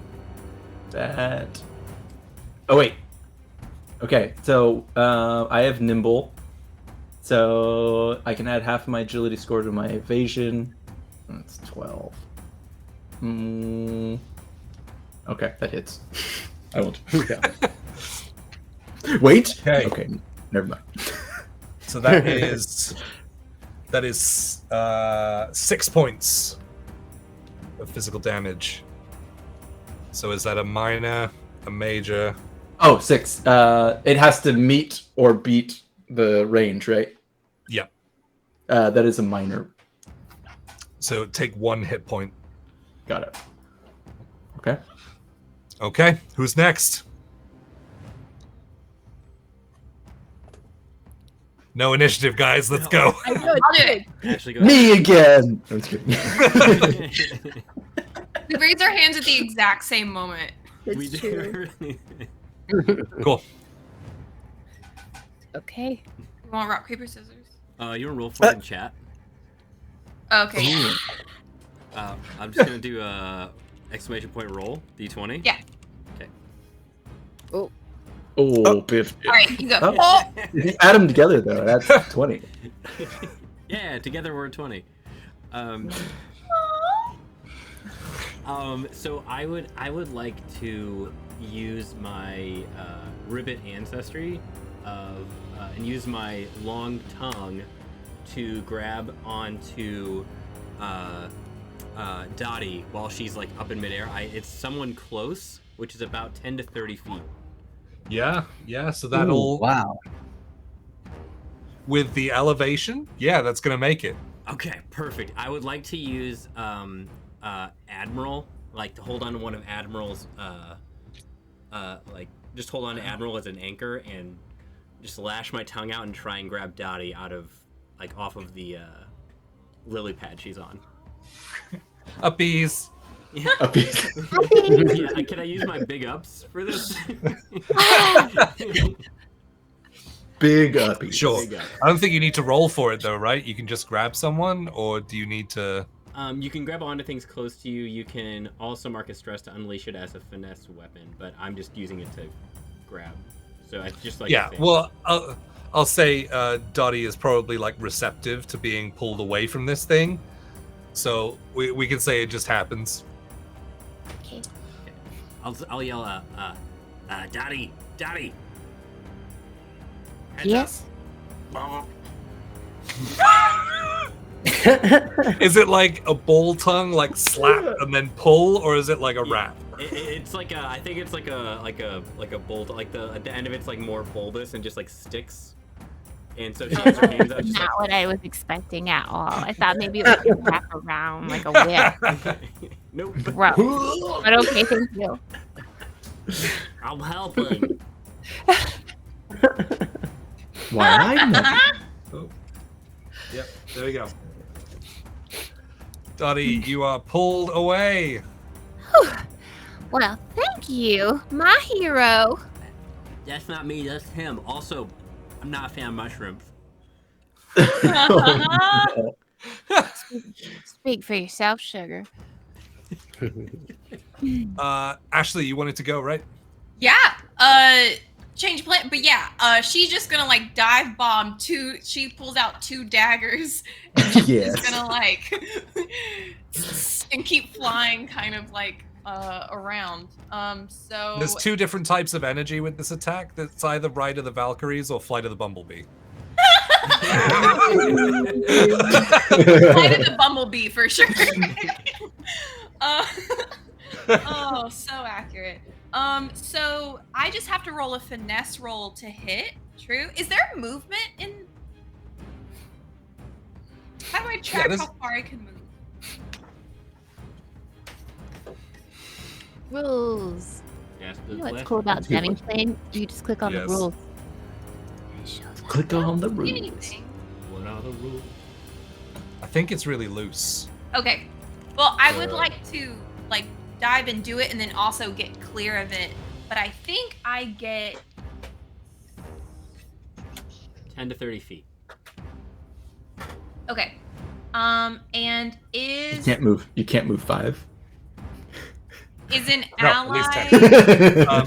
10. So you can get to it, and then you can pull away like 5 feet. Okay. Is an ally within melee range of it? Technically, yes. Great, then I get sneak attack too. All right. Sneak attack. Sneak attack. Okay, finesse roll. Okay. I know how to play this game now. I really like this game because you roll 2 dice and you get that good clicky sound. And you just don't get that with 1d20 sometimes, you know? That's true. That's true. Okay. Well, I got a 21. Damn. But with fear. With fear. For my first dagger attack. I get 2, but I only get sneak attack. Yeah. So that hits. Okay. Do you want me to roll damage? Sure. Yeah, let's do that one because it's sneak attack, and then let's do the other one. It's just easier for me. Yeah, sounds good. Oh! I think I read up on this. I don't think it's actually 2 attacks. Having 2 daggers adds +2 to your damage for your main attack. Wait. So I was trying to figure that out too. When you have paired daggers. Oh, +2 to primary weapon damage in melee. Yeah, I see where it says there you go. Is wild. it +2 or is it actually 2 attacks? I don't know what. I didn't know whether it's +2 to your first attack or it's actually. Because it has its own like roll to it, and it does 1d8. So why So would it's probably +2. Okay, got it. So it's +2 to the first attack, and then you get a second attack. Got it. Do you think? I think it's a feature when you have 2 daggers, you get a bonus for having 2 daggers. Okay. So then that would make the first one 15, and then I still get to roll with the second one? I think so. I just read it again. You get +2 damage to the first attack, and then you get a second attack. Hold on. Yeah, I think.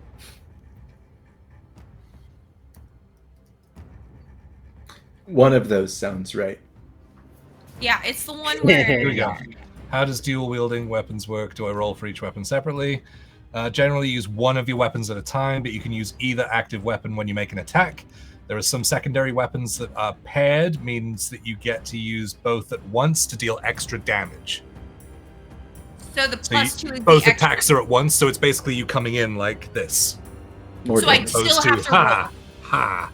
Okay. So it's So I one still have to roll, you roll? hit. Yeah, and then you get to add. You get +2, was it, for the daggers? Yes. So you get to add that to your damage. But then I don't, but then that's, yeah, so I that's don't it. roll another d8 for it. Correct. Understood. So then that's 15 total. Woo! Damage? Oh my Yes. goodness. Damn. Marking a major wound there. Hell yeah. As you Then come I'm gonna- in, like daggers into the sides, it like reels backwards as you go to fly away, right? Yes. I'm going to try to get like out of its eye line, just kind of hover behind it.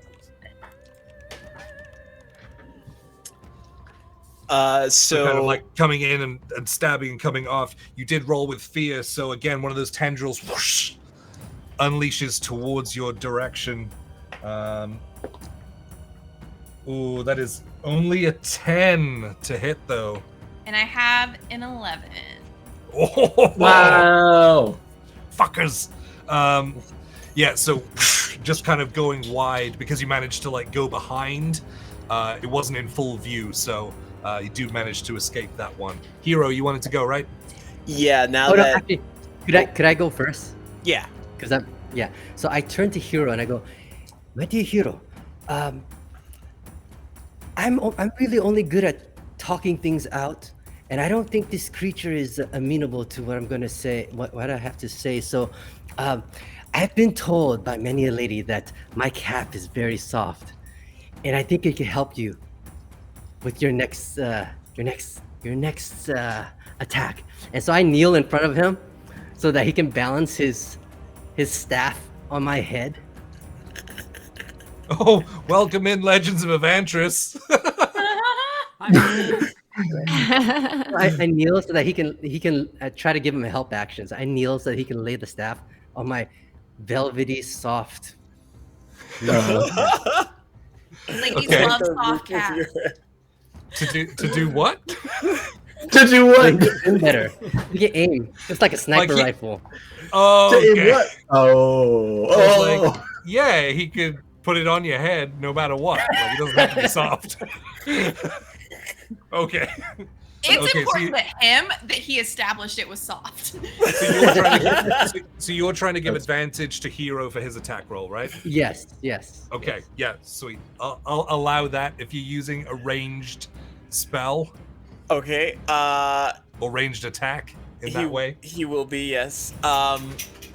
So he goes to first put the staff on, and it's like, no, this isn't working. So he just like plops his magic book on top of the head instead, and kind of like flips through some pages. And now that his friends are free, he's more inclined to like actually try and shoot at this thing and not worry about hitting anyone else.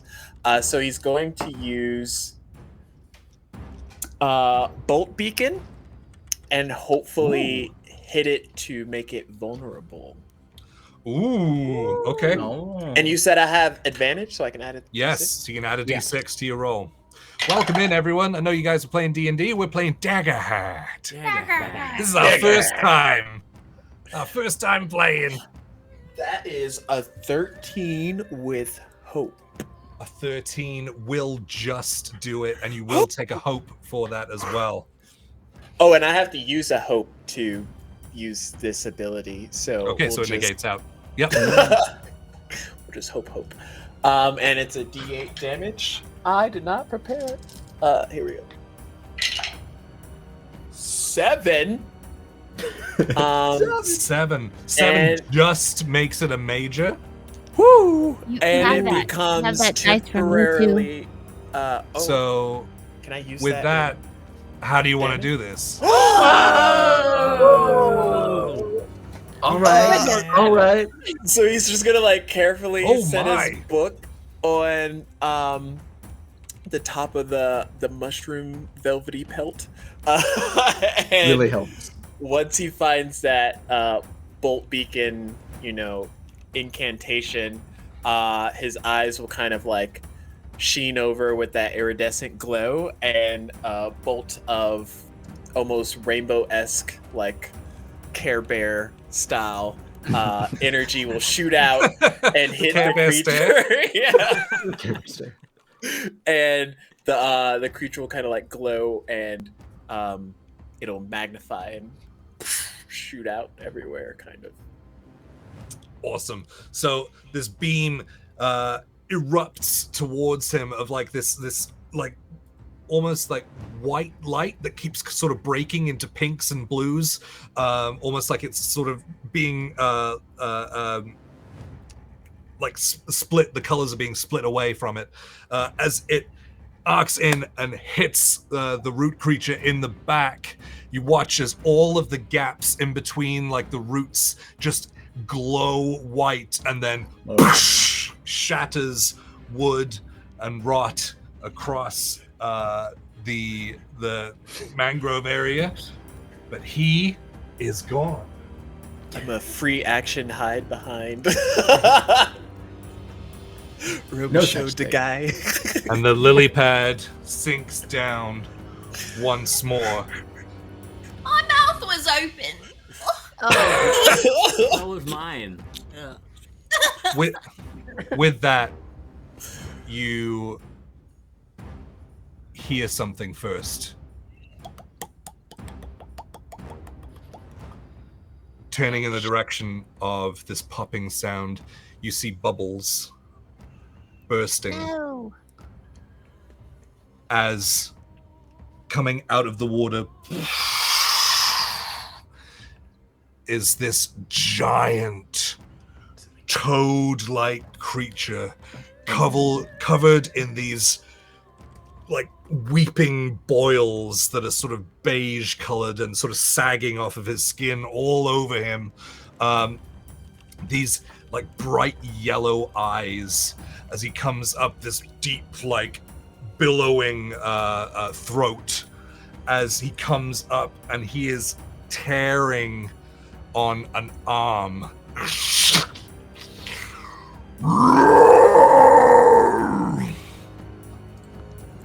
Oh, shit. Is that Horace? Is that Horace? Does he have a wedding ring around his neck? Oh, no. I want to look for a ring. I have a question. Hold on. So he is going to act first, looking straight at Sprague flying towards him, basically. Oh, no. He and lets his tongue whoosh, Saw that coming. unleashes it towards you.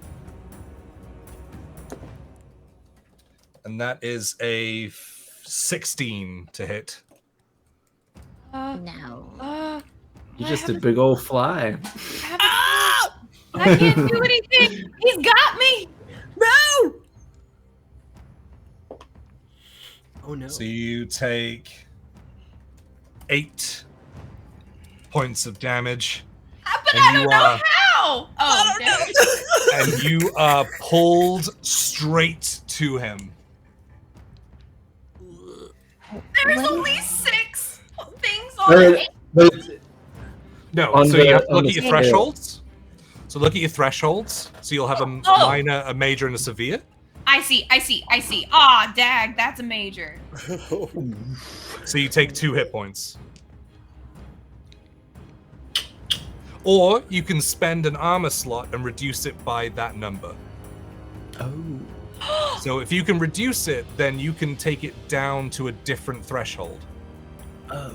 Wait, so I subtract my armor from Yes. So what's your armor score? 4. 4. So you can subtract 4 points away from it and turn it from a major into a minor. Yeah. Does that burn the 4 and I can't do that again, or that's on every Oh, time? you have 4 slots. Is that what you mean? How many slots do you have? She has 4. Or She has 4 armor. I have 4 4 armor. armor. I have So you 6 have, like- armor slots. Okay. I've had So- 0 out of them right now. Yes. So it's inverse. So you mark it full once you use it.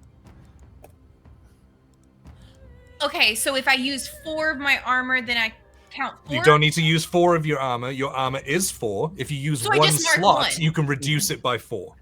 Do it. Okay, done. I understand. That makes sense. I understand. I understand a new mechanic. Yay. Okay, Yeah. I'm gonna do that to bring it down to a minor. Thank you. I also now understand. Yeah. It took me that That's final cool how explanation to be like, Ah. But you guys cool how that see Sprague kind of whipped out of the air and straight towards him as he opens his mouth even wider. Oh. What are you guys gonna do?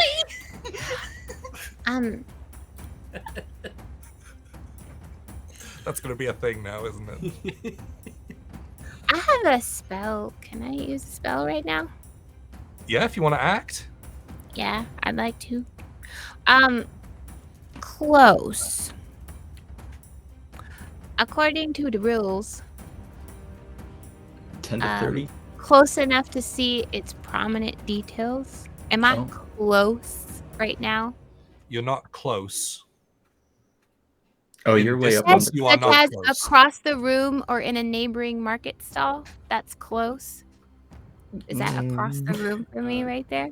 close is considered 10 to 30 feet. Yeah. Is so- it 30 feet from me? I think you're pretty far. Ooh, just out of reach, I think. 60. Oh, it's on that side. Shit, I thought it was right here. Okay. 60. He's 60 feet away. If I So not. Ashley has a question. I do have a question. Do you want to rethink your action? I would like to get close. How would you like to do that? I don't have a way without dying. So why are all my spells close? Nah, never mind. I'm not gonna do anything right now. Somebody else can do things. Ashley. Can I? Wait, was it attacking me my action? No. Can I act? Yeah. Can I look to see if it has a wedding ring on a necklace around its neck now that I'm closer? Sure. Does that count as an action? Yeah, make an instinct. Oh, there's something else I want to do if there is, but I'll check it. Okay, instinct. I got a 17, but with fear. 17 with fear. You look like being pulled towards him. It's like everything kind of slows down. You look and you see a small silver ring on a very dainty chain. Boris! Is that my whole turn? I'll let you do something else. I want to use an ability called Pick and Pull, where I have advantage on any attempt to pick a non-magical lock, disarm, or trap, or steal an item from a target, either through stealth or by force. Okay. I would say because it's a dainty chain, it's like it's pretty tight around his neck. Like weirdly so. Right. Like he's sort of bloated. Yeah. But yes, go ahead and you can roll your roll to steal.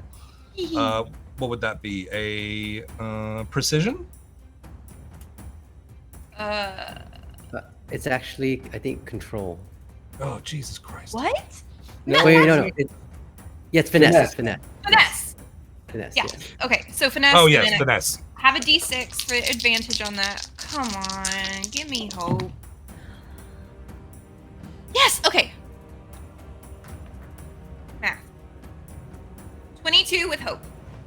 22 with hope. Great. So you can take a hope and you reach out and just snatch it. The chain just pops like it was just ready to pop. But you do have it. You did succeed with fear before. So I'm going to spend one of my million fears. What does that do? Now you get actions. That's what he gets to spend fear on. Now I remember. Oh. And he continues to open his mouth wide. And you are still being pulled towards it. And you just see this black, like, abyss in front of you. I'd like you to describe a time that runs through your head, a memory of when you felt small or helpless. Down in underground, in the grot where I'm from, there's this like dark abyss that we don't go to, where like there's some like there's this like danger that's like seeping in, and so like the area that we are inhabiting has gotten smaller and smaller. But I ventured there once just to see. And I felt so small in this huge empty cavern and just like the darkness by myself. And I'm just like reliving that moment right now. Just like. As you look into the darkness, that memory flashes through your head and your heart sinks into your stomach as the light is extinguished. No! Fuck! Out of the tongue! You guys watch as his jaws clamp shut. What do you guys like to do? Go ahead, Norman. Berries is bugs! Oh, berries is bugs! I would like. It's the best quote. I think that Norman would know that Dottie is very good in close range, as am I, being a very melee. Can't even hold. I'm holding a halberd. So I would like to use my big ups to grab Dottie and use big ups to jump with her to that other like island, like the edge of that island towards the north of the map. This one? The one that I'm on? Like Yeah. north, or even the next lily pad, like north past that tree. Oh, this one. Oh, Yeah. big ups. Big up. Don't drop me. Yeah, okay. Yeah, you can use your experience, and I'll let Dottie have advantage on it as well. Or I will increase the DC and you can do it. You got this, Norman.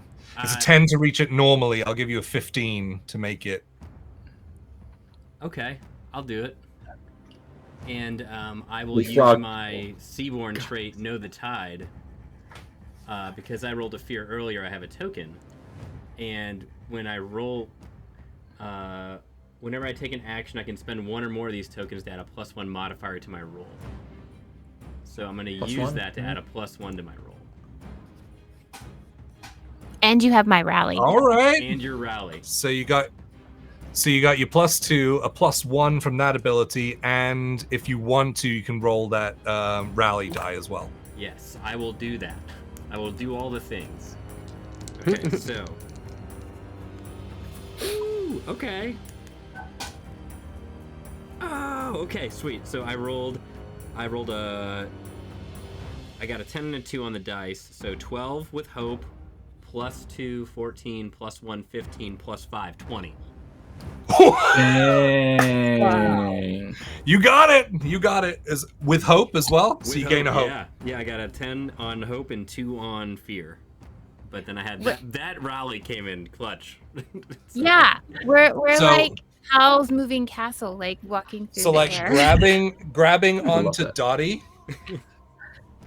Your newfound friendship in Admiral, you look across to Admiral. Admiral nods. You start running. Admiral puts her nose down. Hell yeah! You jump and he launches you across together. Yeah. Onto that lily pad, landing on it. I'll as we're launched, like, I'll never feed you bad produce. And to Dottie, I'll say, go get him, Dottie. As soon as we land, I'm gonna do a spell. 30 feet. Yeah. It was all for good reason. Thank you. Okay. So I'm gonna use the spell Slumber. I have to make a spellcast roll though against my target. On the success, the target creature will fall into a deep sleep until they take damage, or the GM wakes them with a fear. I wasn't even going to read that last part, but or until fear. Okay, so how do I make a spellcast roll? This is good learning. Okay, here it is. Oh, you can do it electronically? I didn't even know you could do that. How do I roll a spellcast roll? Oh. I got it. Oh, I'm gonna use my rally. Yes. Nice. Yeah, that's clutch. Okay.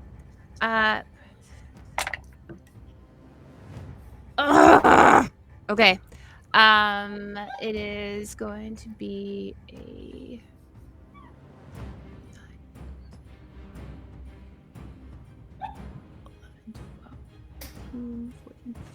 15 for a spellcast roll.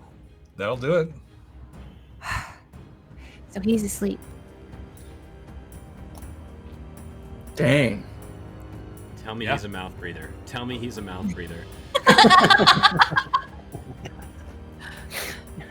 Big old thick neck like that, you know he is. He's got a CPAP for sure. Did you, was that with hope or fear? It was with hope. Cool. Take a hope. Wow. I can take a hope? When do I use the hope? I'm going to spend a fear. I'm going to use a hope. Not to wake him. Not to wake him, but as he falls, he's going face first. Oh. Son of a bee. I would like to go next.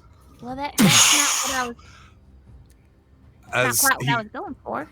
As he lands in the water, well, he doesn't just like... I thought maybe he'd fall back, like, a giant.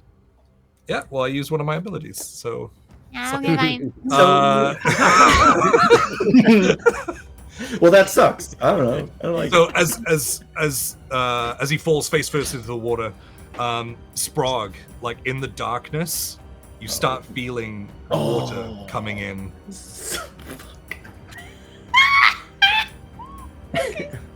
Can I Who'd like like? to act? Can I? How big I is the wanna go. stomach? Can I like fly up inside to just kind of like? You can try and keep away from it. Yep. Yeah. Okay. Is she just in the mouth, or is she like in the She's digestive? in it, Just in like the filling big with water. hole of the mouth. You don't know. All right, all right. I'm gonna Google what is insides of frogs. You didn't have Insides of dissected frogs? in high What is school? in frogs? I would like to go. All right. Do this. Okay, I am holding a rope. Yes. It's also attached to the lily pad in front of me, in which is. I would like to jump onto. Okay. I'd like to move onto it. Sure. I'm not gonna make you roll to get 5 feet across. Like, Seems pretty easy for me. I would like to use my nomadic pack, in which I can, once per session, I can spend a hope. Spending my hope.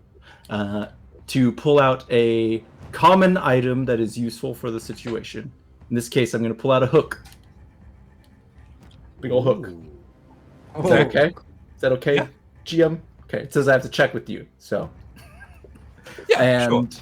And I would like, from my lily pad, which I was pulling on it, so that's why it was closer. So in Yep. theory, it should be moving more closer to the frog, right? Yeah, it was here, so then it would go. Yeah. Okay. Now I would like to hook that frog and try to prevent it from going further in the water. Okay. So you're gonna try and stick the hook in it. Yes. Hook 'em up. Okay. Yeah, sure. Give me just a. Yeah, like a finesse roll, I guess. Okay. I'm just reading to see if I have any other great things that I can do. So one of my this seems pretty crazy, right? This is definitely a leap before you look kind of situation. I didn't even remember I had this hook in my pack. Yeah, I'll give that to you. I'm just trying to show up the guy over here, because that's dude. I rolled a 13 with fear. I cannot stop rolling with fear. Cool. So, slinging the hook out, it bursts one of the boils on his back. Oh. And with that, he reels back up, but you do have him hooked. And I just want to make sure that wherever he goes, he's going to be pulling me around. I'm going to spend a fear to wake him up with that, so... Okay. Well, if he took damage, it would have woke him anyway. Yeah, that's what I mean. But Okay. I'm trying to keep, like, only going with fear, so... That makes sense. Because the way you guys are rolling, I'd be going all the time. Go. Cool. So you have him hooked as he stands hooked. back up. And the idea is that if he moves around, he's going to pull me around with him. Yeah. On kind of. Yeah. As far as it'll go. Yes. That is all. Cool. Who else would like to go? So I'm gonna attempt something crazy. Okay. Yes. So Fearbolgs have a ancestry trait of charge. And it says when you succeed on an agility roll to move from far or very far range into melee with one or more targets, mark a stress and deal 1d12 physical damage to all targets. I'm really far away from the creature right now, but between the momentum of the lily pads kind of like bowing and weighing, he wants to like time it and like get a running start and like leap outward. and kind of like vaults himself towards the creature, and using that extra momentum, like pull it into a strike with his staff. Okay. Okay. So wizard? You're gonna try. So Yeah! You're basically trying to jump. Yeah, it's 25 feet either way. Okay. To get within melee. Yeah. So your agility roll. To make it is gonna be. I'm gonna put it an 18. Oh gosh! I don't even. That's so far. I can imagine jumping 25 feet. It's like one jump So off far. the lily pad. So far. Guy, double bounce him. Oh, like a trampoline? Very Then I'll give soft. you, if you're gonna do that, I will give you advantage. It's really soft. Let's So go. just This is either going to go boring. really well or really bad. It's like the mushrooms in like Sonic, Uh-huh. Yes. like the mushroom world. Boing. Okay. So many rings are about to pop out.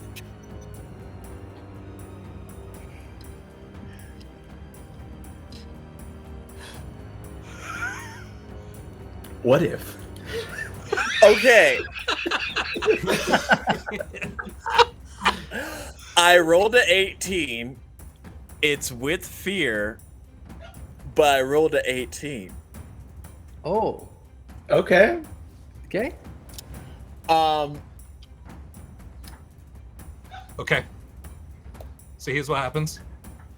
You run, do your double bounce off of the guy, boing, off of his flying through the air towards this lily pad. You make it and land into your attack, but your toe and foot slips and digs into the water, and I'm going to have you mark a stress. Okay, now I also have natural calm. So there's two things. I'm gonna have to mark a stress for the attack, but this other stress too. But there's a potential I might not take any stress because I'm so calm all the time. He made this a point in session 2. I remember. I So remember. the first D6 roll, if I roll a 6 on it, I don't take stress. Okay. You're fucking kidding me. You roll a 6. Was it a 6? Yes! Wow. He's so calm. calm. He's so calm. He's so calm. That's what I've been saying. This is so calm. Okay, and I'm rolling again for the fact that this is a stressful situation. Okay, that's a 4. I'm gonna take stress. But I will roll a D12 Dang. for damage. Yeah, roll Yeah. the Yeah. Yeah. Okay. 9 points. Wow. Hey, all right. All right. Nice. From a Solid. wizard? That's so cool. Solid. A melee attack from a wizard? Only in Daggerheart. Staff has a D12? Damn. That That's actually so that crosses his major. Wow. And so but you were with hope, right? No, with fear. Okay. With fear. So yeah, so what do you attack with? Is it your staff? Yeah, it would be like, so he's a wizard and he's like very meticulous. I would be trying to use my staff to like hit him in a way that like loosens his jowls or something, trying to get like Sprague out, essentially. Like I would go in for that kind of attack, not just like a whomp on top of the head. You know what? Because it's a major, I will give you that. He goes, "Oh," and opens his mouth in pain because he took that major. So you can see light. Just like So on the stick next- my staff out to her. On the next round, you'll be able to like take off. Okay. Who else? Who is left? Is that everyone? The guy?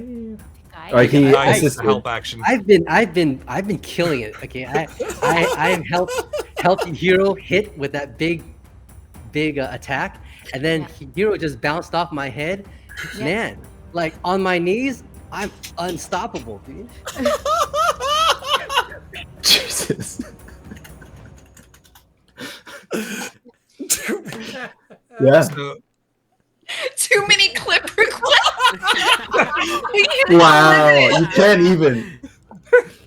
Twitch is like, no, calm I'm down. out. Let me try. You're not. Sprague, would you like to take use of this? Yes. Yes. What would you like to do? I want to get out. I have this. So what is it gonna be to? Okay, what time of day is it?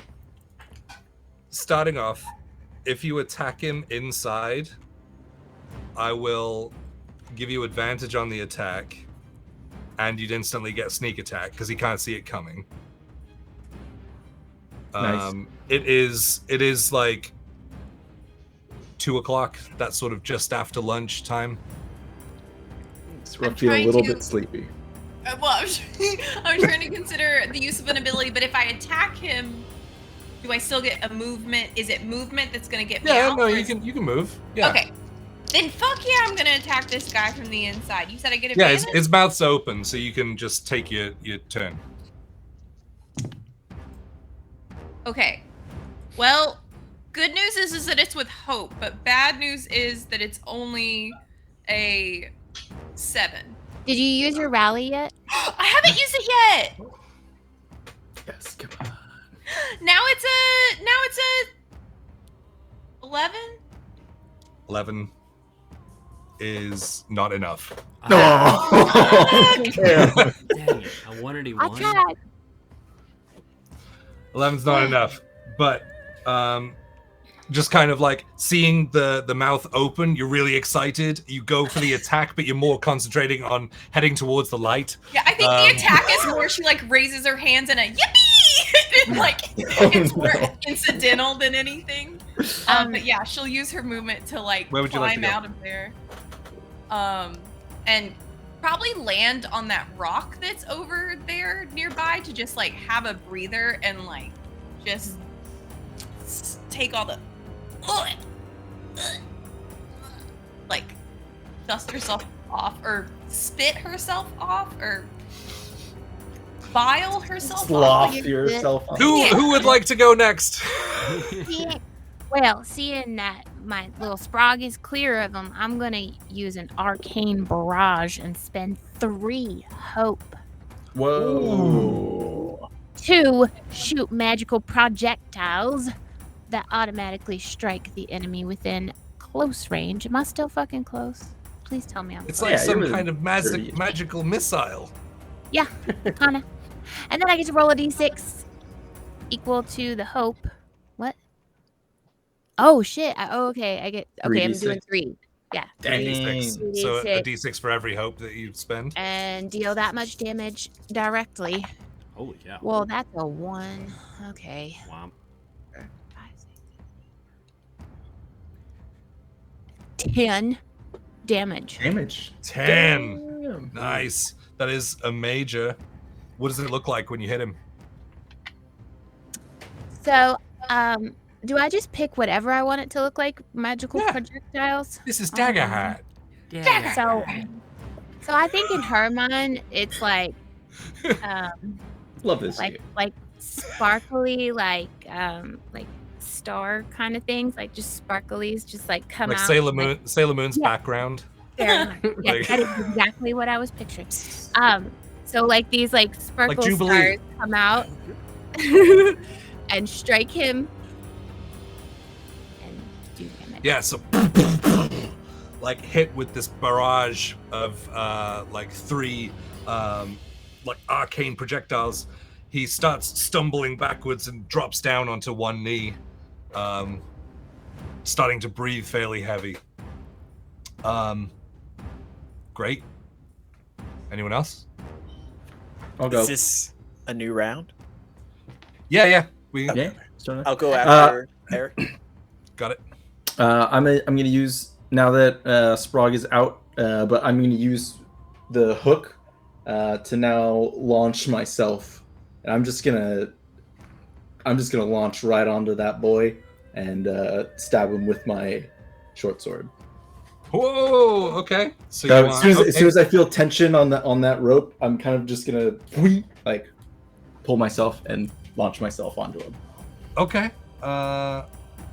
Yeah. I'll say because you did that hook preparation. I'll just give you this. Okay. So just an attack with my short sword. Come on. Yeah. Nice. Yeah. That's what I wanted. And that is a. Yep.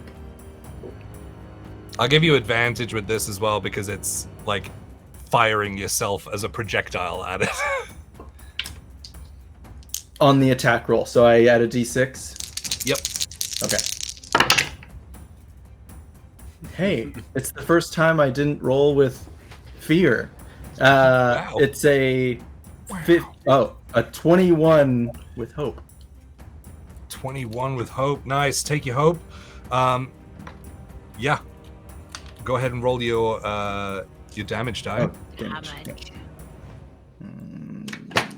I guess this. Okay, that's fine. Sucks. 3. 3. Okay. Only a minor, but you managed to wedge your sword like right in the crease in his head, just down straight into it. And he starts trying to like reach for you while he's down on one knee. I want to make sure that I'm doing the Dune thing, so I'm holding the rope and riding it. Got it. Hero, you wanted to go? Yes. So, I would like to try to glean some knowledge, using my like wizarding school of knowledge, to try and see like if this creature is naturally like this or if it's been affected in some way. Okay. Is this an ability? Is this an ability that just kind of like it just happens, or? It just says you have like advantage on knowledge checks to recall information. Okay. Magical nature of creatures or enchantments. Yeah. You can roll your knowledge. Okay.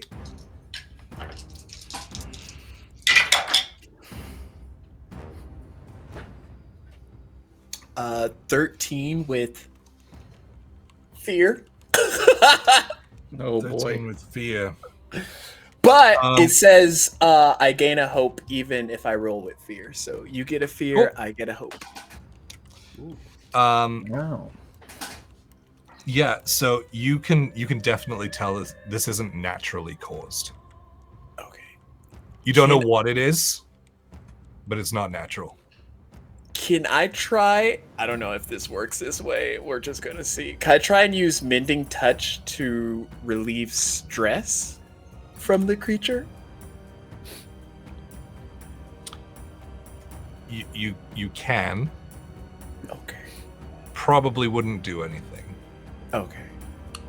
Like I would know that before touching. Okay. We want to stress this mofo out. Cool. Well, I'm just gonna look there pretty. Who would like to act next? Can I say something to everybody? Yes. Hey, is this Horace? Yes! She's like flat out on the ground and just holds up the necklace. Oh. Anybody know how to change him back? No! I got one idea. And I would like to jump up towards oh my gosh. Ashley, Sprague. I would like to jump up towards Sprague, if possible, from where I'm at. And then I would like to attack it with my halberd. Oh, okay. Yeah. Yeah, it's only like... Yeah, that's fine. You can get up there because you're pretty close. And then come around. Big hops. And then using your reach with your halberd, you can attack. Awesome. Okay, I would like to Yeah, I'll just do that. I'll attack with my halberd. I don't really have much else to do there. So that is, I roll. I should know this. Do I roll to attack with a physical weapon? Yep. Okay. Ah, fell off. Reroll. That is 13 with hope. 13 just makes it. So roll your damage. Okay, and that Have is- you used your rally? I have used. I used my rally to get us onto the. Oh, that's right. lily pad. Thank you. Thank you. For that. So I use a D8 plus 2. All right. So that's 3. 3. 3 brothers. So as you drive your halberd into this like distorted version of a ribbet and it pierces his back, how do you want to do this? Yeah. 3 brothers. Okay, so as I feel like I deflate this thing. As I pop Oh. it, I feel like its mouth has been open, it was shut, and I feel like all the air I was trying to breathe in has gone into that like bulbous throat neck, and I feel like all of that air just slowly comes out of its back. As it slowly deflates as Gil starts to slowly ride its deflating corpse back near the lily pads. I'll probably so jump piercing to it. his back with your halberd, you pull it back out, and that air just starts rushing out Yeah. from like just this wounded like flap in his back. Yeah. As he starts crumpling, collapsing, and falls down into the water. And that is where we're going to end tonight. Oh, Oh my god! This This was is so so much good. fun. Yeah. Yes! That's awesome. All right, guys. Did we just? We learned the game. Yeah. We didn't do so bad. We did a Daggerheart. We did a dagger. We broke Twitch with too many clips. Yes, this has been amazing. This has been so much fun. I'm really looking forward to the next one. But hey, thank you everyone for sticking around. Thank you for the gifted subs that I saw. We were just in the middle of like a bunch of things. Holy! Oh, Holy goodness. Wow. Well, wow. well, Well, we thank you. We made our sub goal. Wow. We made Maybe our we sub should do a goal. giveaway, real quick. Okay, so everyone, right now, yeah. we're gonna tee up the giveaway right now. This is for a $50 e-gift card for Norse Foundry. It's ready? Okay, exclamation point giveaway in the chat right now if you want to be in the chance to win it. We're gonna draw it in like a couple of minutes, if that. Just everyone jump into it. Exclamation point giveaway. Yeah. Go, go, go, go. Go. Oh no. Type. Is anyone going to it?